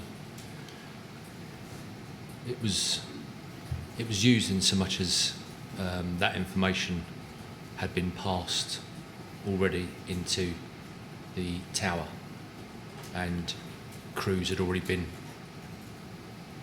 committed to the tower. Can I just explore that a little bit? From your knowledge and your involvement, was the information that most of the FSG calls were coming from floors between 10 and 22, was that information used in developing an overall tactical plan or strategy? I wouldn't say most of the calls were coming between floor and the 10th and 22nd. Maybe that's poor language. It just, in that snapshot in time, en route to the incident, best of my recollection, the 7 FSG calls I heard seemed to be within those floors. I think there was FSGs coming in on other floors as well. Yes. I mean, from what we've seen, it's correct to say that at the time you were en route, most of the FSG calls were between the 10th and the 22nd floor. So I'm not seeking to challenge that or correct it in any way. But on the basis that that's correct, my question is, did that information, the fact that FSG calls were coming in from the top half of the building, if you like, feed into the tactical plan that was being put together? Yes, in so much as once you have that FSG information, we will commit BA crews to those flats as quickly and as expediently as we can. So yes, it would take part of the tactical plan. And does that mean that there was some kind of prioritisation of rescues on the higher floors as part of the tactical plan that you were developing? There was prioritisation after I got there. I don't think I could answer you honestly. I'm sure there was, but obviously this was me en route, so I couldn't confirm that happened, but I'm sure there would be. I mean, everybody that serves in London Fire Brigade realises how important and significant an FSG call is. Yes. And they'll do their level best to get to where they can get to, if they can get there. So, I guess in answer to your question, I'm sure it was, but I wasn't at the incident, so I couldn't say to you 100% yes, that happened. As part of this tactical plan being developed based on, in part, this information, FSG calls from higher floors, what thought was given to the need to have the right number of EDBA wearers there?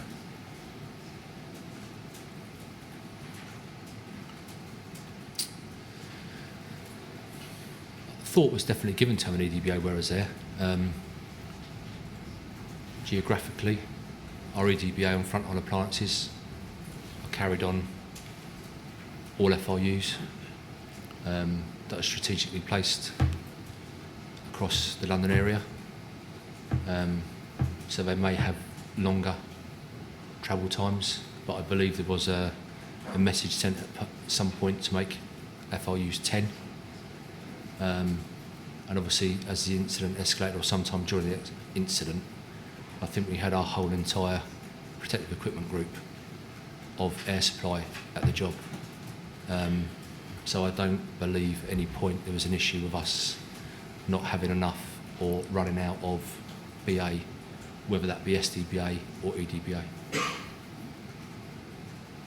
We were discussing prioritisation a minute ago, prioritisation of FSG calls. Do you know who, well, first of all, do you know whether any prioritisation of FSG calls was taking place, to your knowledge?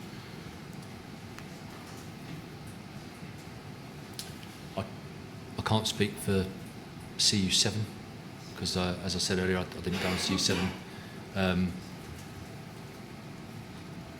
I recall overhearing a conversation in the lobby between Watch Manager Williams and I can't remember, sorry, the other person, but he had control information forms, right, and they were looking at the information on it and trying to get information on the wall to prioritise to send up to the bridgehead. Who would you have expected to be taking responsibility for prioritisation of FSG calls?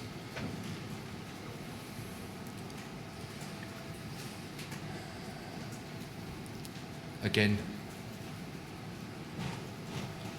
it's a very difficult question to answer.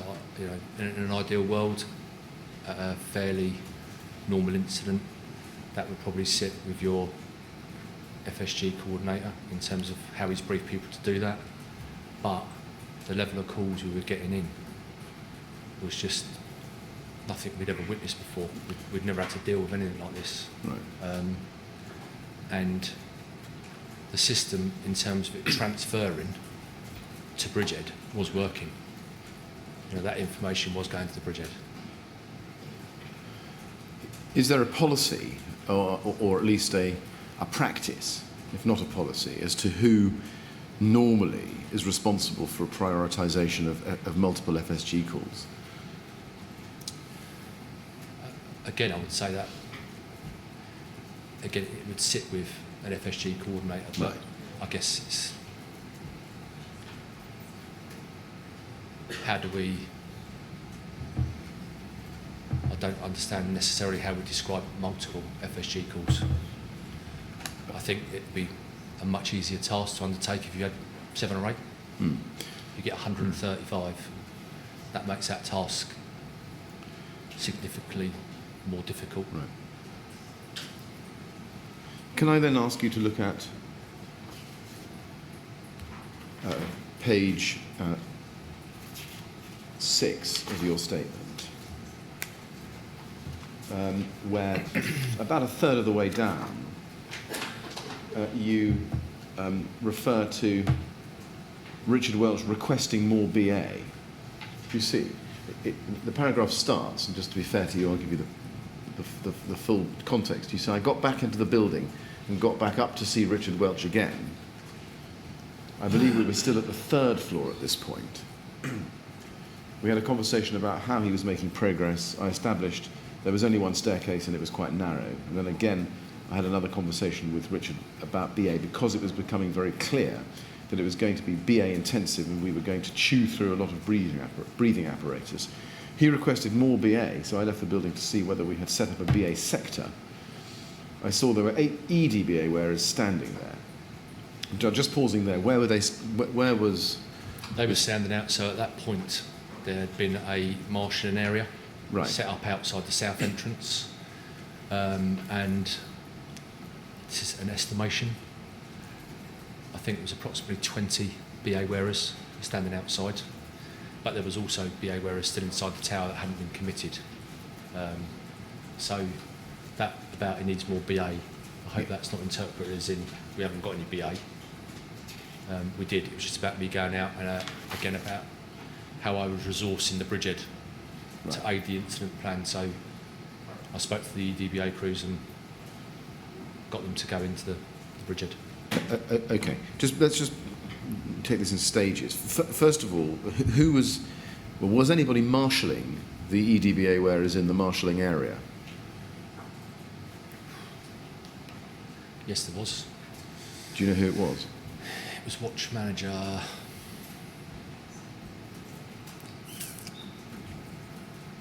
I'm not 100% certain. I think it might have been watch manager Brown, but I'm not 100% certain on that. Is that Stuart Brown? Yes. Right. Did you have a conversation with watch manager Brown, if it was him?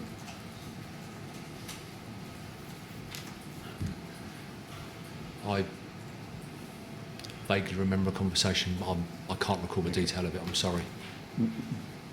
Were you able to identify who the 8 BA wearers were, or any one of them? No. No. Did you speak to the 8, or one of their number? No, I believe that conversation was with watch manager Brown. I just said, I need to take these BA wearers into the bridgehead. Right. And they followed me in. And what happened next? Did you take them up to the bridgehead? Yes. Yeah. Well, no, actually, I didn't take them to the bridgehead. It was obvious because there was still a line of BA wearers on the mezzanine floor, and I just told them to follow the line up to the mezzanine floor and report to Group Manager Welch, let him know that you come into the building. Okay. And so did they join the back of the queue? They may well have done after they spoke to Group Manager Welch. I told them to go and speak to Group Manager Welch. If Group Manager Welch decided not to deploy them, that would be his call running the fire sector. Right. And where was Group Manager Welch standing at this point? Was he at the bridgehead? Well, I didn't see him when I went back into the tower, so I'm going to make the assumption that he was at the bridgehead, yes. I understand. And just trying to get a time mark on this discussion with the 8 EDBA wearers. At that point, were you aware of who the incident commander was? Yes, and Daco Lachlan. Sorry, beg your pardon. timestamp.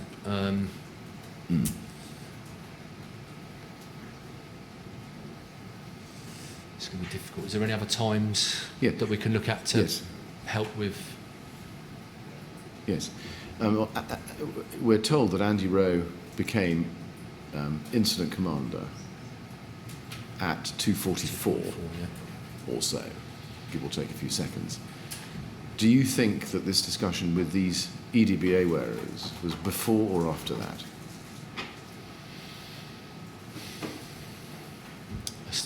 It's difficult to answer. I would say maybe before. Okay.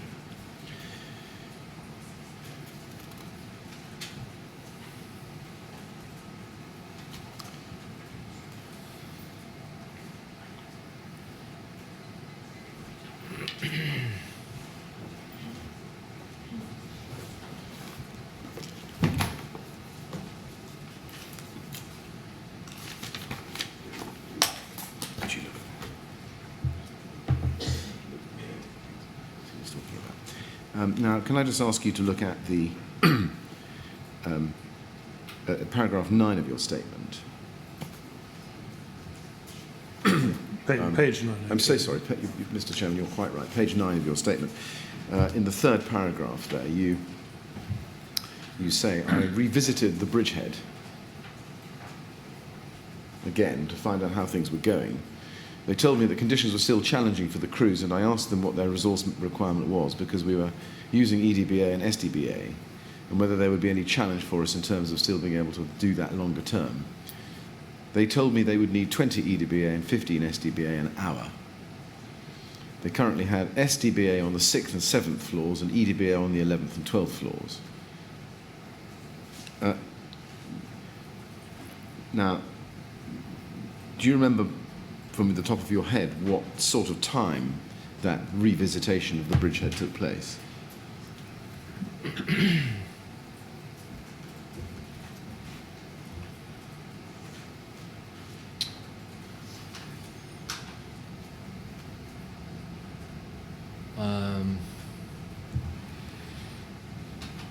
No, I don't have an exact time, and the bridgehead was definitely on the ground floor. Right, okay.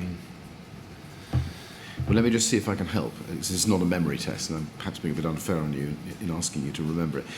If you go, please, to Mr. Rowe's log, AC Rowe's log, which is MET:005405, and go to page 4.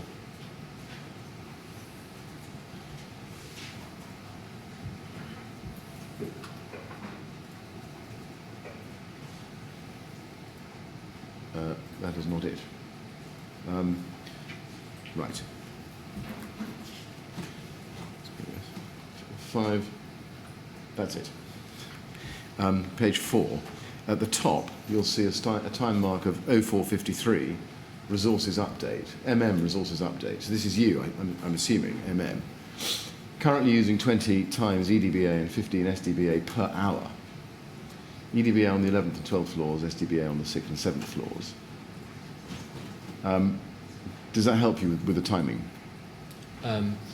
Yes, that would be a good example of one of the updates I provided to AC Rowe. And as he had a logist on the command unit, and I would have to say that that's an accurate reflection of that happening. Now, when you say using 20 EDBA and 15 SDBA an hour, is that the rate of deployment governed by the available wearers, or is it the rate of use of the equipment?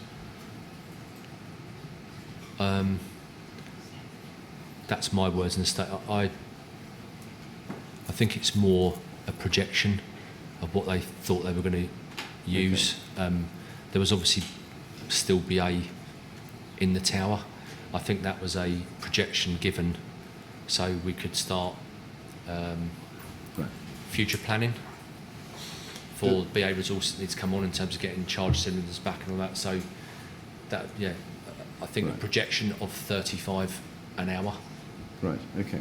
And it says EDBA on 11th and 12th floors. Does that help us or you recall how far up in the building at that point any BA wearer, EDBA or SDBA, was getting? I would suggest that indicates that they were at the 12th floor. Right, okay. Now, immediately, just picking up, while we're on this, can I just pick something up with you? You say in the last, or someone says in the last line there, I think this is the logist who's logged this, CU staff report building plans should be in firebox in lobby. Do you remember there being any discussion about looking for building plans in the firebox in the lobby? No, I don't. Did you know whether there was a firebox in the lobby? I don't recall seeing a firebox in the lobby. Did you look for one? No, I didn't personally, no. Right. Would that not be important as part of an overall tactical plan to see if there was a firebox and see what its contents are? Yes, ordinarily you'd like to think that the first crews arriving would have that as their on-arrival tactics. I think, with the greatest respect, at 5 o'clock in the morning, I guess what I'm trying to say, them plans would have been more useful maybe earlier on if they'd been obtained. Yes. I'm not sure what how that would have helped with necessarily with a tactical plan. No, At no, I see that. 5 o'clock But in the morning. that leads to another question. Do you know what prompted the discussion about building plans being in the firebox? No, I wasn't on the command unit, so I can only assume that conversation was recorded around the time that I'd given my update, but Okay. my update generally was given from the door. Do you? Sorry. I don't know who would have been having the conversation about. Right.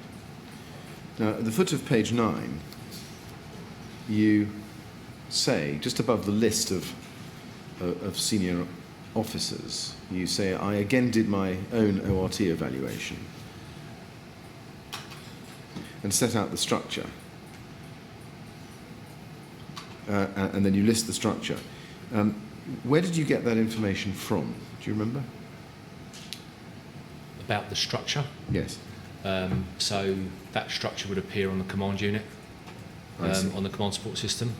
Right. But then going around the fireground, you could then directly observe that those officers were in place and carrying out those roles.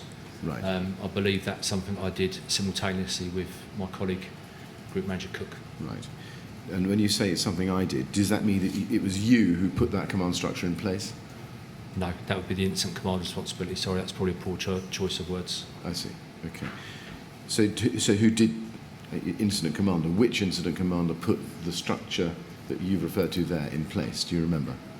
No, I don't. I mean, it could be incremental, because obviously as the incident increases and you get more and more officers, some of that could have been put in by Daco Lachlan, and then it could be further strengthened by AC Row, or it might have been that AC Row put it all in. You'd have to talk to someone that was on CU8 to get clarification on that. And you'll see at the bottom there's a reference to command support, DAC Drawbridge. Do you know when he appeared on the incident ground? Time-wise, no. I mean, I'm sure it'd be on the end of incident log, but I'm not sure what time Dak Drawbridge arrived, no. And what was his role? So his role was, he was on a command unit remote from the job, and effectively had a logistical role. So he would have been overseeing, this would be off the back of our major incident, in terms of supporting back of house, business as usual, crews coming back on the following morning, how we would have deployed to the incident. So he was involved in doing resources, marshalling, the relief plan, and BA. So he would open up all those communication links to talk to those people to make sure that was still going on in the background to help resource the incident. I see. And you refer to this, I think, at the top of page 10 of your statement, where you, in the fourth line, say that the back of the house support was running. You've used that expression just now. What is back of the house? It's probably a poor explanation from me. It's just about, it's not the front line of LFB, it's about us sorting out, like I say, our resources. You had a shift change coming up the next morning. You have to look at where the appliances were going to come. We were having reliefs, how we were going to get the reliefs in, what officers we had available. It was doing all that pre-planning for hours ahead. Yeah. And was that, you say it was another command unit, was that CU1? Yes, it was. Okay, and that was, I think, on Bramley Road, is that right? That rings a bell, but I Okay. can't be 100% certain. Now we actually have an arrival time of for CU1 of 02:59 and 36 seconds, so just before 3 a.m. Do you remember when it was that you first went to check on them, or to check with them? I don't remember the time. I do remember coming back from CU1 at one point and giving an update to AC Row, so that may well be logged on his logist if that helps, but I don't think I'll be able to give a time. What was the line of communication between CU8, which was where Andy Rowe was, and the rest of the commanders, and CU1? I'm not sure. I think via radio, but I can't confirm that. Right.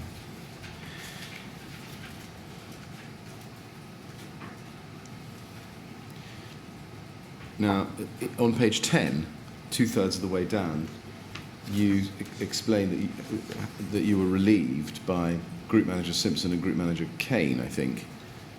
Is that right? Yes. Yes. And we've got their arrival times as 07:21 a.m. on the 14th of June. And that's in LFB document number 2. Does that sound about right to you? Possibly. At that stage, I remembered it was daylight. Yeah, okay. I'm not going to be able to give you any more accurate No. than that. And you say in your statement, unbeknown to us, and just say this is 2/3 of the way down page 10, unbeknown to us,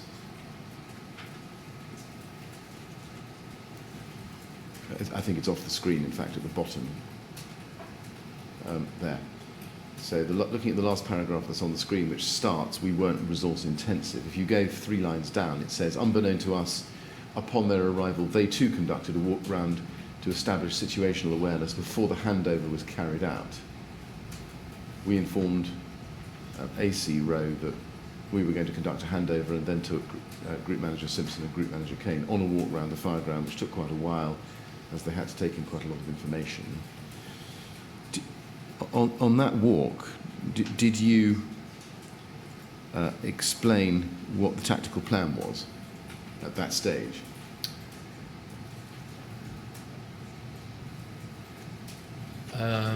We spoke about tactical plan. I think they might have had that information off CU8 before we walked around, but we certainly spoke about still committing to the building and working up the floors. Right. To get to the flats. I see. So you refer a little bit lower down to what the priorities of the incident commander were. Just in the second last line there, you say we literally did the whole ground with them and basically highlighted what the current tactical plan was, resourcing, what the priorities of the incident commander were, and the status of the incident relief. What were the incident command priorities that you explained to them at that point? We were still trying to get up the tower at that stage. I can't remember what floor we were on, but the priorities were to get into as many flats as we can, extinguish as much of the fire as we could, because there was fire breaking out in different flats, to try and do that. Still keep an eye on the FSG calls, even though they had stopped, I believe, at that point. There was searching going on, and the bit about the incident relief, I'm not sure at times. I don't know if I'm referring to the fact that maybe the incident relief hadn't been completed, was being completed. Because from memory they put in a 20 or 25 pump relief. I think that might be what I'm referencing there. Okay. So when you refer to incident relief, do you mean pumps being replaced by new oncoming pumps? Yes. Okay. Would you just give me 1 second?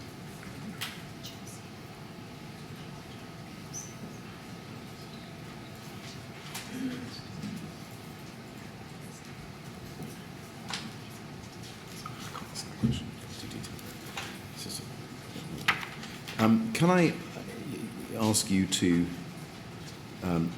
look, please, at your exhibits? Now, you've got 39 photographs which you've exhibited. And I'll just have the first of them, the first page up on the screen, if I can. I just want to ask you 1 or 2 general questions about these photographs, and then 1 or 2 specific questions. First of all, are all these exhibits photographs you took? Yes. Okay. What did you take them on? My mobile phone. Your mobile phone. Now, they're all different photographs, or many of them are different photographs. Are you able to tell us what kind of time frame you took them in?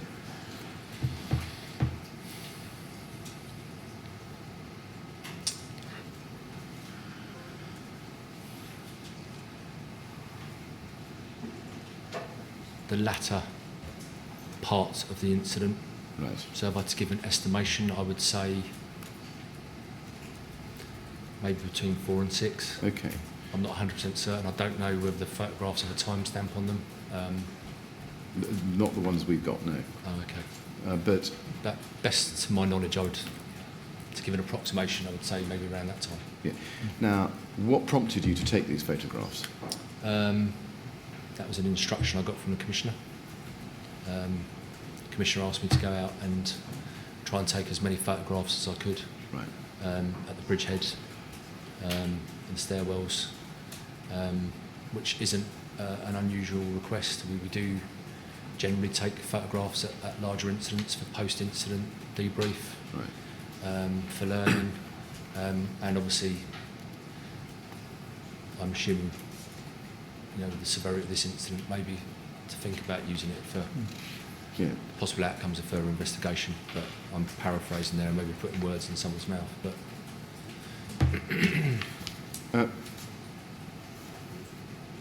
And did you take them all at roughly the same time on a, as it were, a photographic tour?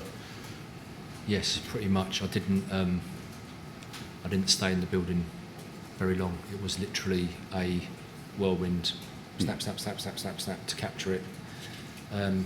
Obviously, I took some pictures of the bridgehead that was still being utilised and was still quite busy, so had to pick my moment. Yeah. So it was literally get in and take the photographs best I could and get out. Can I ask you to look, please, first at MET 000 18749.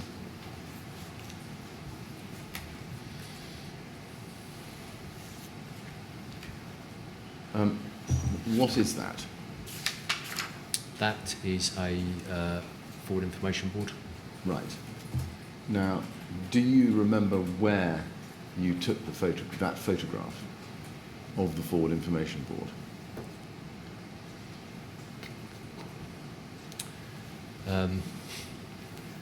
No.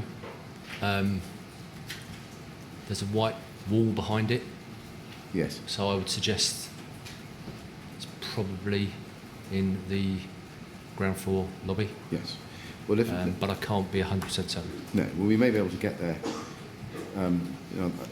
slightly more easily. Can you go, please, or be shown, please, MET 000 18724?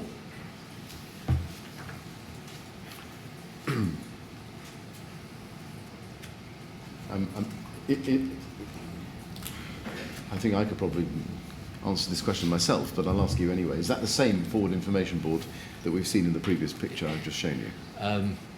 It would be difficult to say to you 100%, but I think it's feasible to say that could be the same board. It might be, the two halves.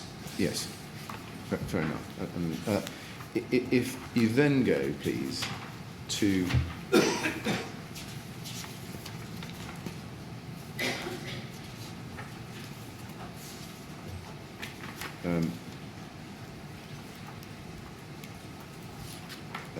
INQ, it's not in this list, but INQ 253.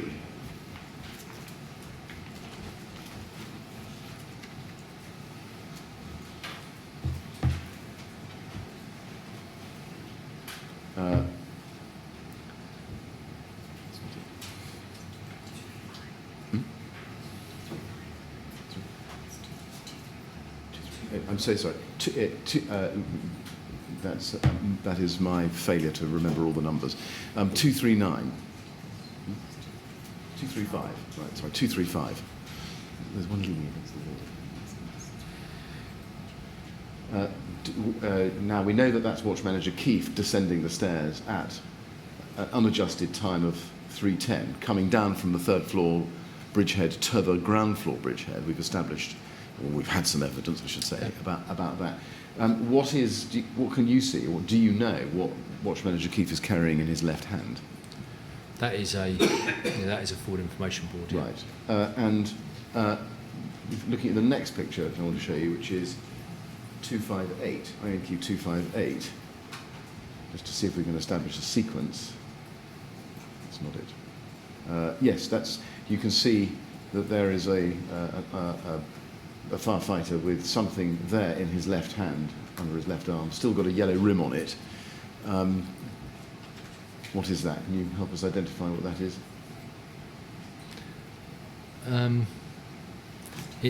It looks like a forward information board. Yes. And then if you look, please, at, we'll be showing, please, INQ 259,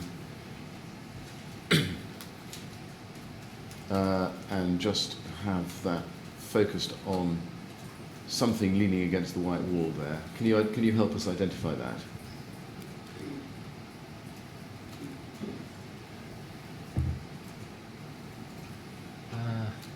Yes.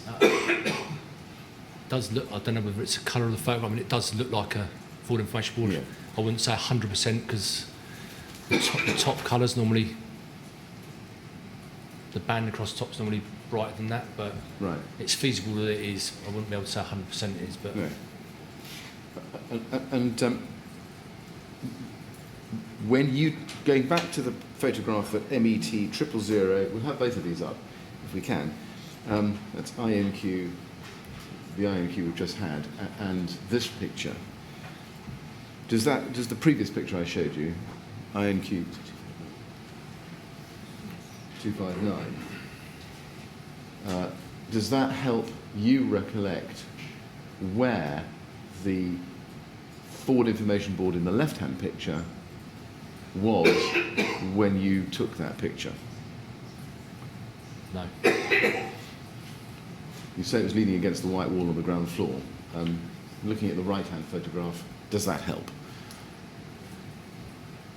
It helps that it's on the ground floor. I wouldn't be able to say that the picture on the left is the board that is the picture on the right. I think that'd be impossible for me to... Okay. And let me have one more go at this. If you go, please, to MET 18733.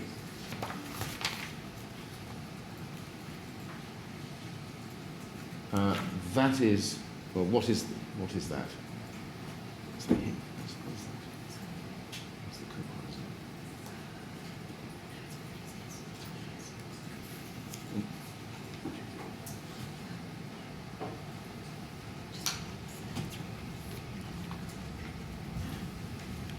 This is one of the photographs I think you took.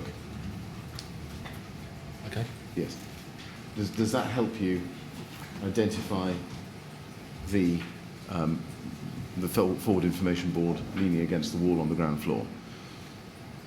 That was shown in the previous picture on the right-hand side? Well, at all? It helps me... Does it expand at all, no? It could expand, yes. Why don't we have it expanded to show the top of, well, the top of the forward information board?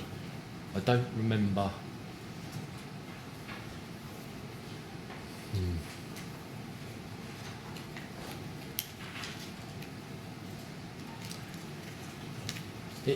It could be. I mean, I can't make out this recess here on the...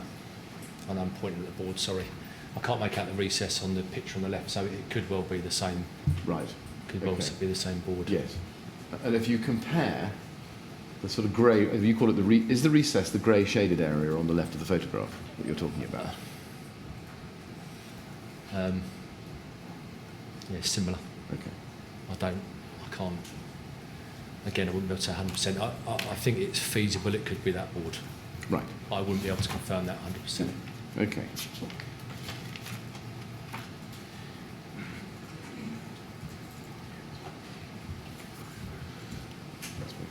Mr. Mulholland, I've got no further questions for you. Thank you very much, and I'm very grateful to you for coming here and assisting us with our investigations. It really is very helpful. Thank you. And I'd like to add my thanks as well, because all the evidence we've obtained is really very helpful in piecing together the overall picture. So thank you very much for coming along to do your bit. Thank you. Well, I've seen a signal Oh. from below that there may be a question. Well, I was just about to say you're free to go, Mr. Mulholland, but it looks as though you may not be. May I So- suggest, Yeah. Mr. Chairman, may I suggest, I'm sorry, I did think that I'd get all these, but we take a break now for lunch. And Well, I think the witness would probably quite like to know that he can get away. Fair enough. So Right, well, let's I'd rather take. I mean, can we keep this one to 5 minutes? oh, absolutely. Certainly from my Well, Right. this isn't a We'll auction. take 5 minutes so council can get themselves organised. So we'll come back at 10 to 1, and if there are any more questions, well, I think it's best to deal with them then. And then you will be free to go. No problem. All right? Thanks so much. Let's go to the usher then, please.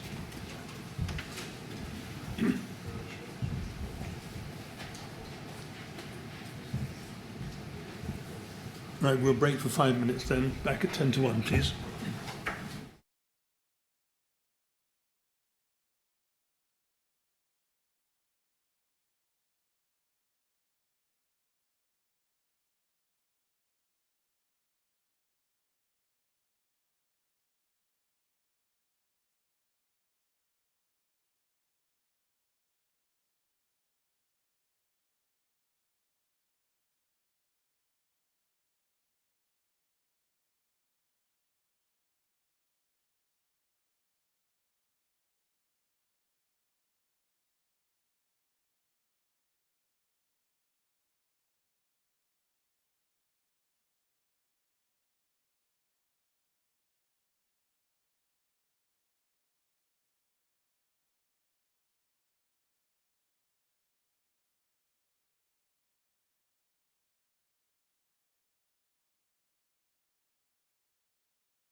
Well, I suspect some more questions have been found, have they, Mr. Millett? Yes, they have. So I shall do my best to ask them as economically as possible. Mr. Mulholland's on his way, I think.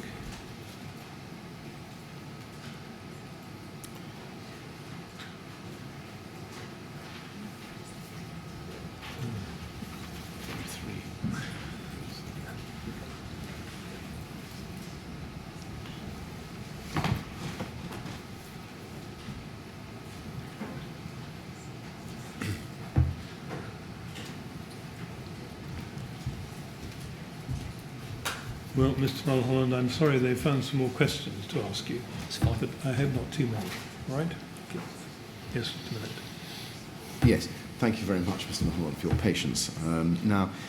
First of all, can I ask you to look at the telemetry data that we've got in our master documents bundle, tab 1. I'll tell you what this is before I ask you about it. This is a spreadsheet compiled by the LFB, derived from all the electronic data collected from all the BA sets in use at Grenfell Tower on the night of the fire. And just helping you with it, it runs across from the left to the right. On the left-hand side, you can see what kind of breathing apparatus has been used. You've got the station, the wearer, if known, and then running across the page from that, you've got the vehicle charger disconnection times, the switch on button, tally out, and then other matters I'd like to ask you about, including initial pressure logged onto ECB, etc. And then you've got the tally in time, final pressure, and the end of wear time. Can I ask you just to look at the section 5, BA timeline 5, where we begin to see the bulk of EDBA. We've marked EDBA, there has been marked in orange, the EDBA wearers, and you can see that the first two on that page are Chelsea and Euston. And then there's a group of about 10, I think, EDBA wearers below that from various stations, Euston, Battersea, Chelsea, and Battersea again. If you look, just taking one or two examples, if you look at the Euston crew, the three for Euston, Brooks, Morcos and Joseph, you've got a time for disconnection from the vehicle charger, just taking Brooks, at 2:18:43. He's an EDBA wearer who disconnects from the vehicle at that time and is switched on at 3:03 and tallies out at 3:05, which is about 45 minutes. Now, if I'm right, that demonstrates that there is a period of time from disconnection of the equipment, the EDBA equipment, from the vehicle that it was being carried in, to the tallying out time of the crew on a deployment of 45 minutes or so. That is a period of 45 minutes. Can you explain, from what you saw or knew on the night, why there was a period of 45 minutes between disconnection of the equipment from the vehicle on which it was carried and the deployment of the EDBA wearer? No, I can't, sorry.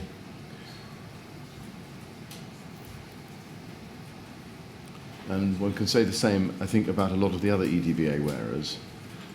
You can see disconnection times at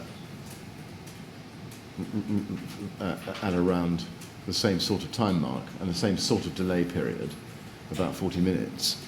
Does this trigger a recollection in what those EDBA crews were doing between disconnecting their equipment from the vehicle and getting deployed? No, I wouldn't know what time Euston booked in at the incident. I don't know where they parked their vehicle. I'm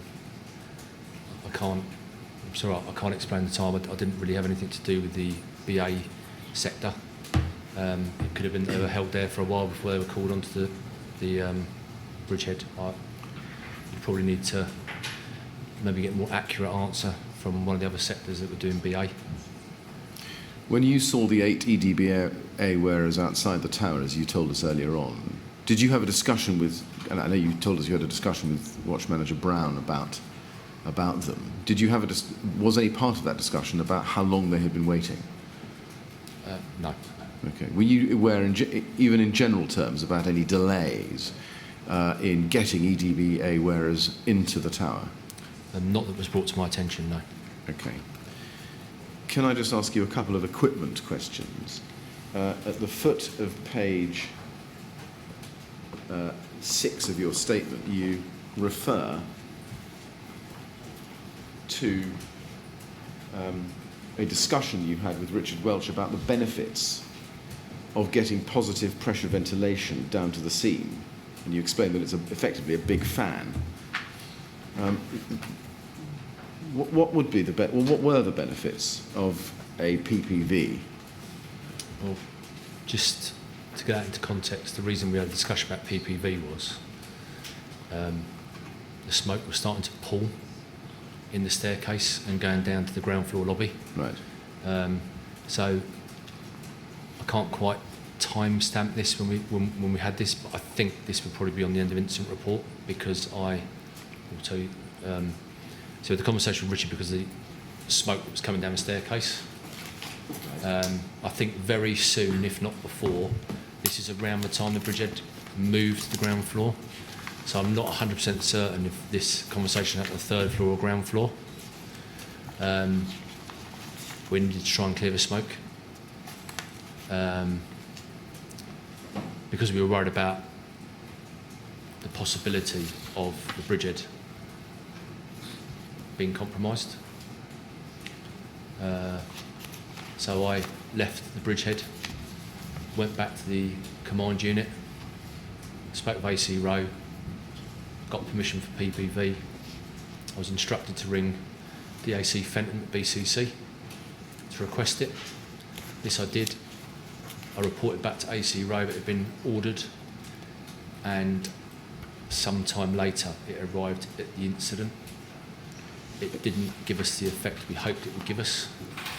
I think just to put a little bit of context around this, PPV in London isn't carried on frontline appliances, so none of the operational firefighters are trained in PPV.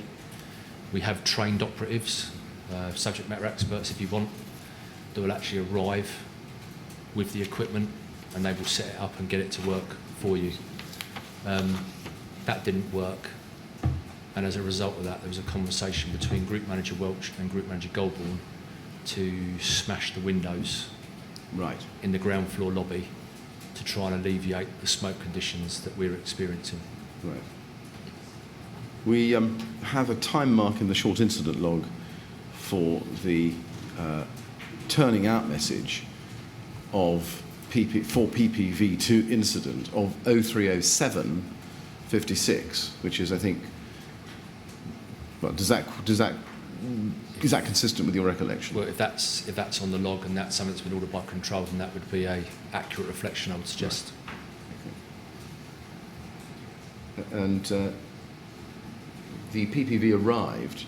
Do you remember who they arrived with? I think in your statement you say it arrived with the station manager. Yes, I do. It arrived with Station Manager Wainwright, Station Manager Harding, and I think Watch Manager Wilson. Right. We have an arrival time for Station Manager Harding of 04:15. Does that sound about right to you? If that's on the log from control, yes. However, it's not. It's on the LFB. Oh, okay. Separate log. If that's on a official document, that's fine.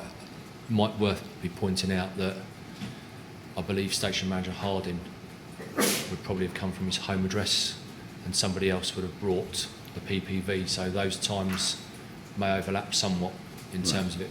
So I'm not disputing Nick Harding wasn't there at that time, but there's a possibility the PPV might not have been. Right. Alternatively, it could have been. I just can't timestamp the PPV for you. Could the PPV have been used to clear smoke in the single stairwell in the building, do you think? Potentially, but as I explained, it's not on the run on any frontline appliances, so no personnel in the fire brigade are trained in utilising PPV at an operational incident. Right. We have trained staff, I don't know how many if I'm honest, but we have got some subject matter experts that do that. Right. And they bring it to the incident and they would control the PPV. Right. Do you know why it took an hour for the PPV to arrive? No, I don't. Okay. Right. Can I just then ask you one more question about equipment? In your statement, you say on page 9, in the second paragraph,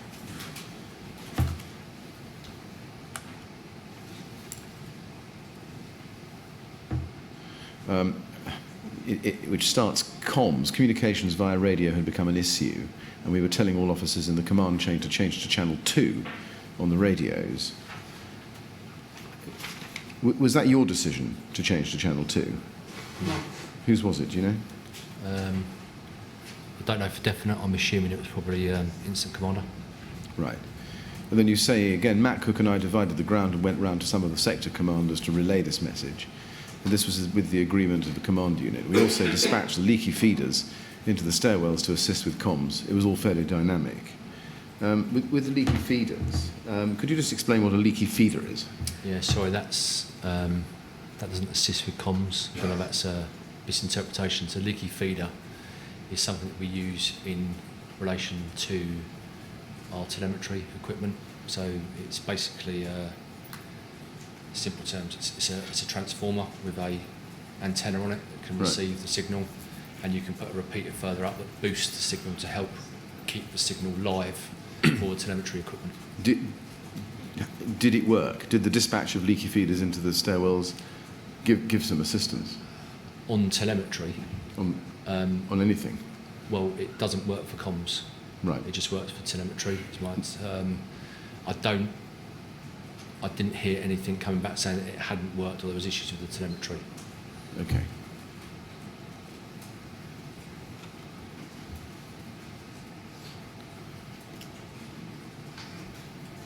And what sort of time do you think you dispatch leaky feeders in to assist with the telemetry? I really can't say. Okay.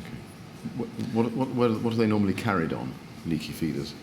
You get them on the FRUs. Right. So if the FRUs were there, they would have been available for staff to use. How many did you need to dispatch into the tower? I believe there was only one. Oh, right, okay.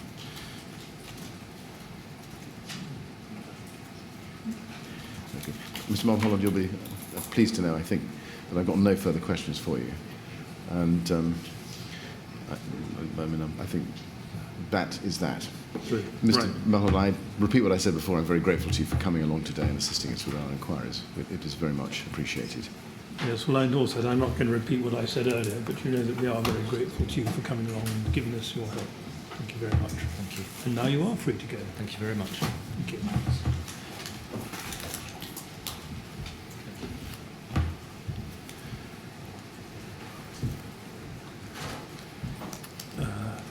Thank you. 2:05 then, please. Mr. Chairman, yes, the next witness will be at 2:05, and I don't know whether we'll finish her this afternoon. I'm in some degree of doubt about that. Let's see how we go. But let's see how we go. Right. Thank you. 2:05. Thank you.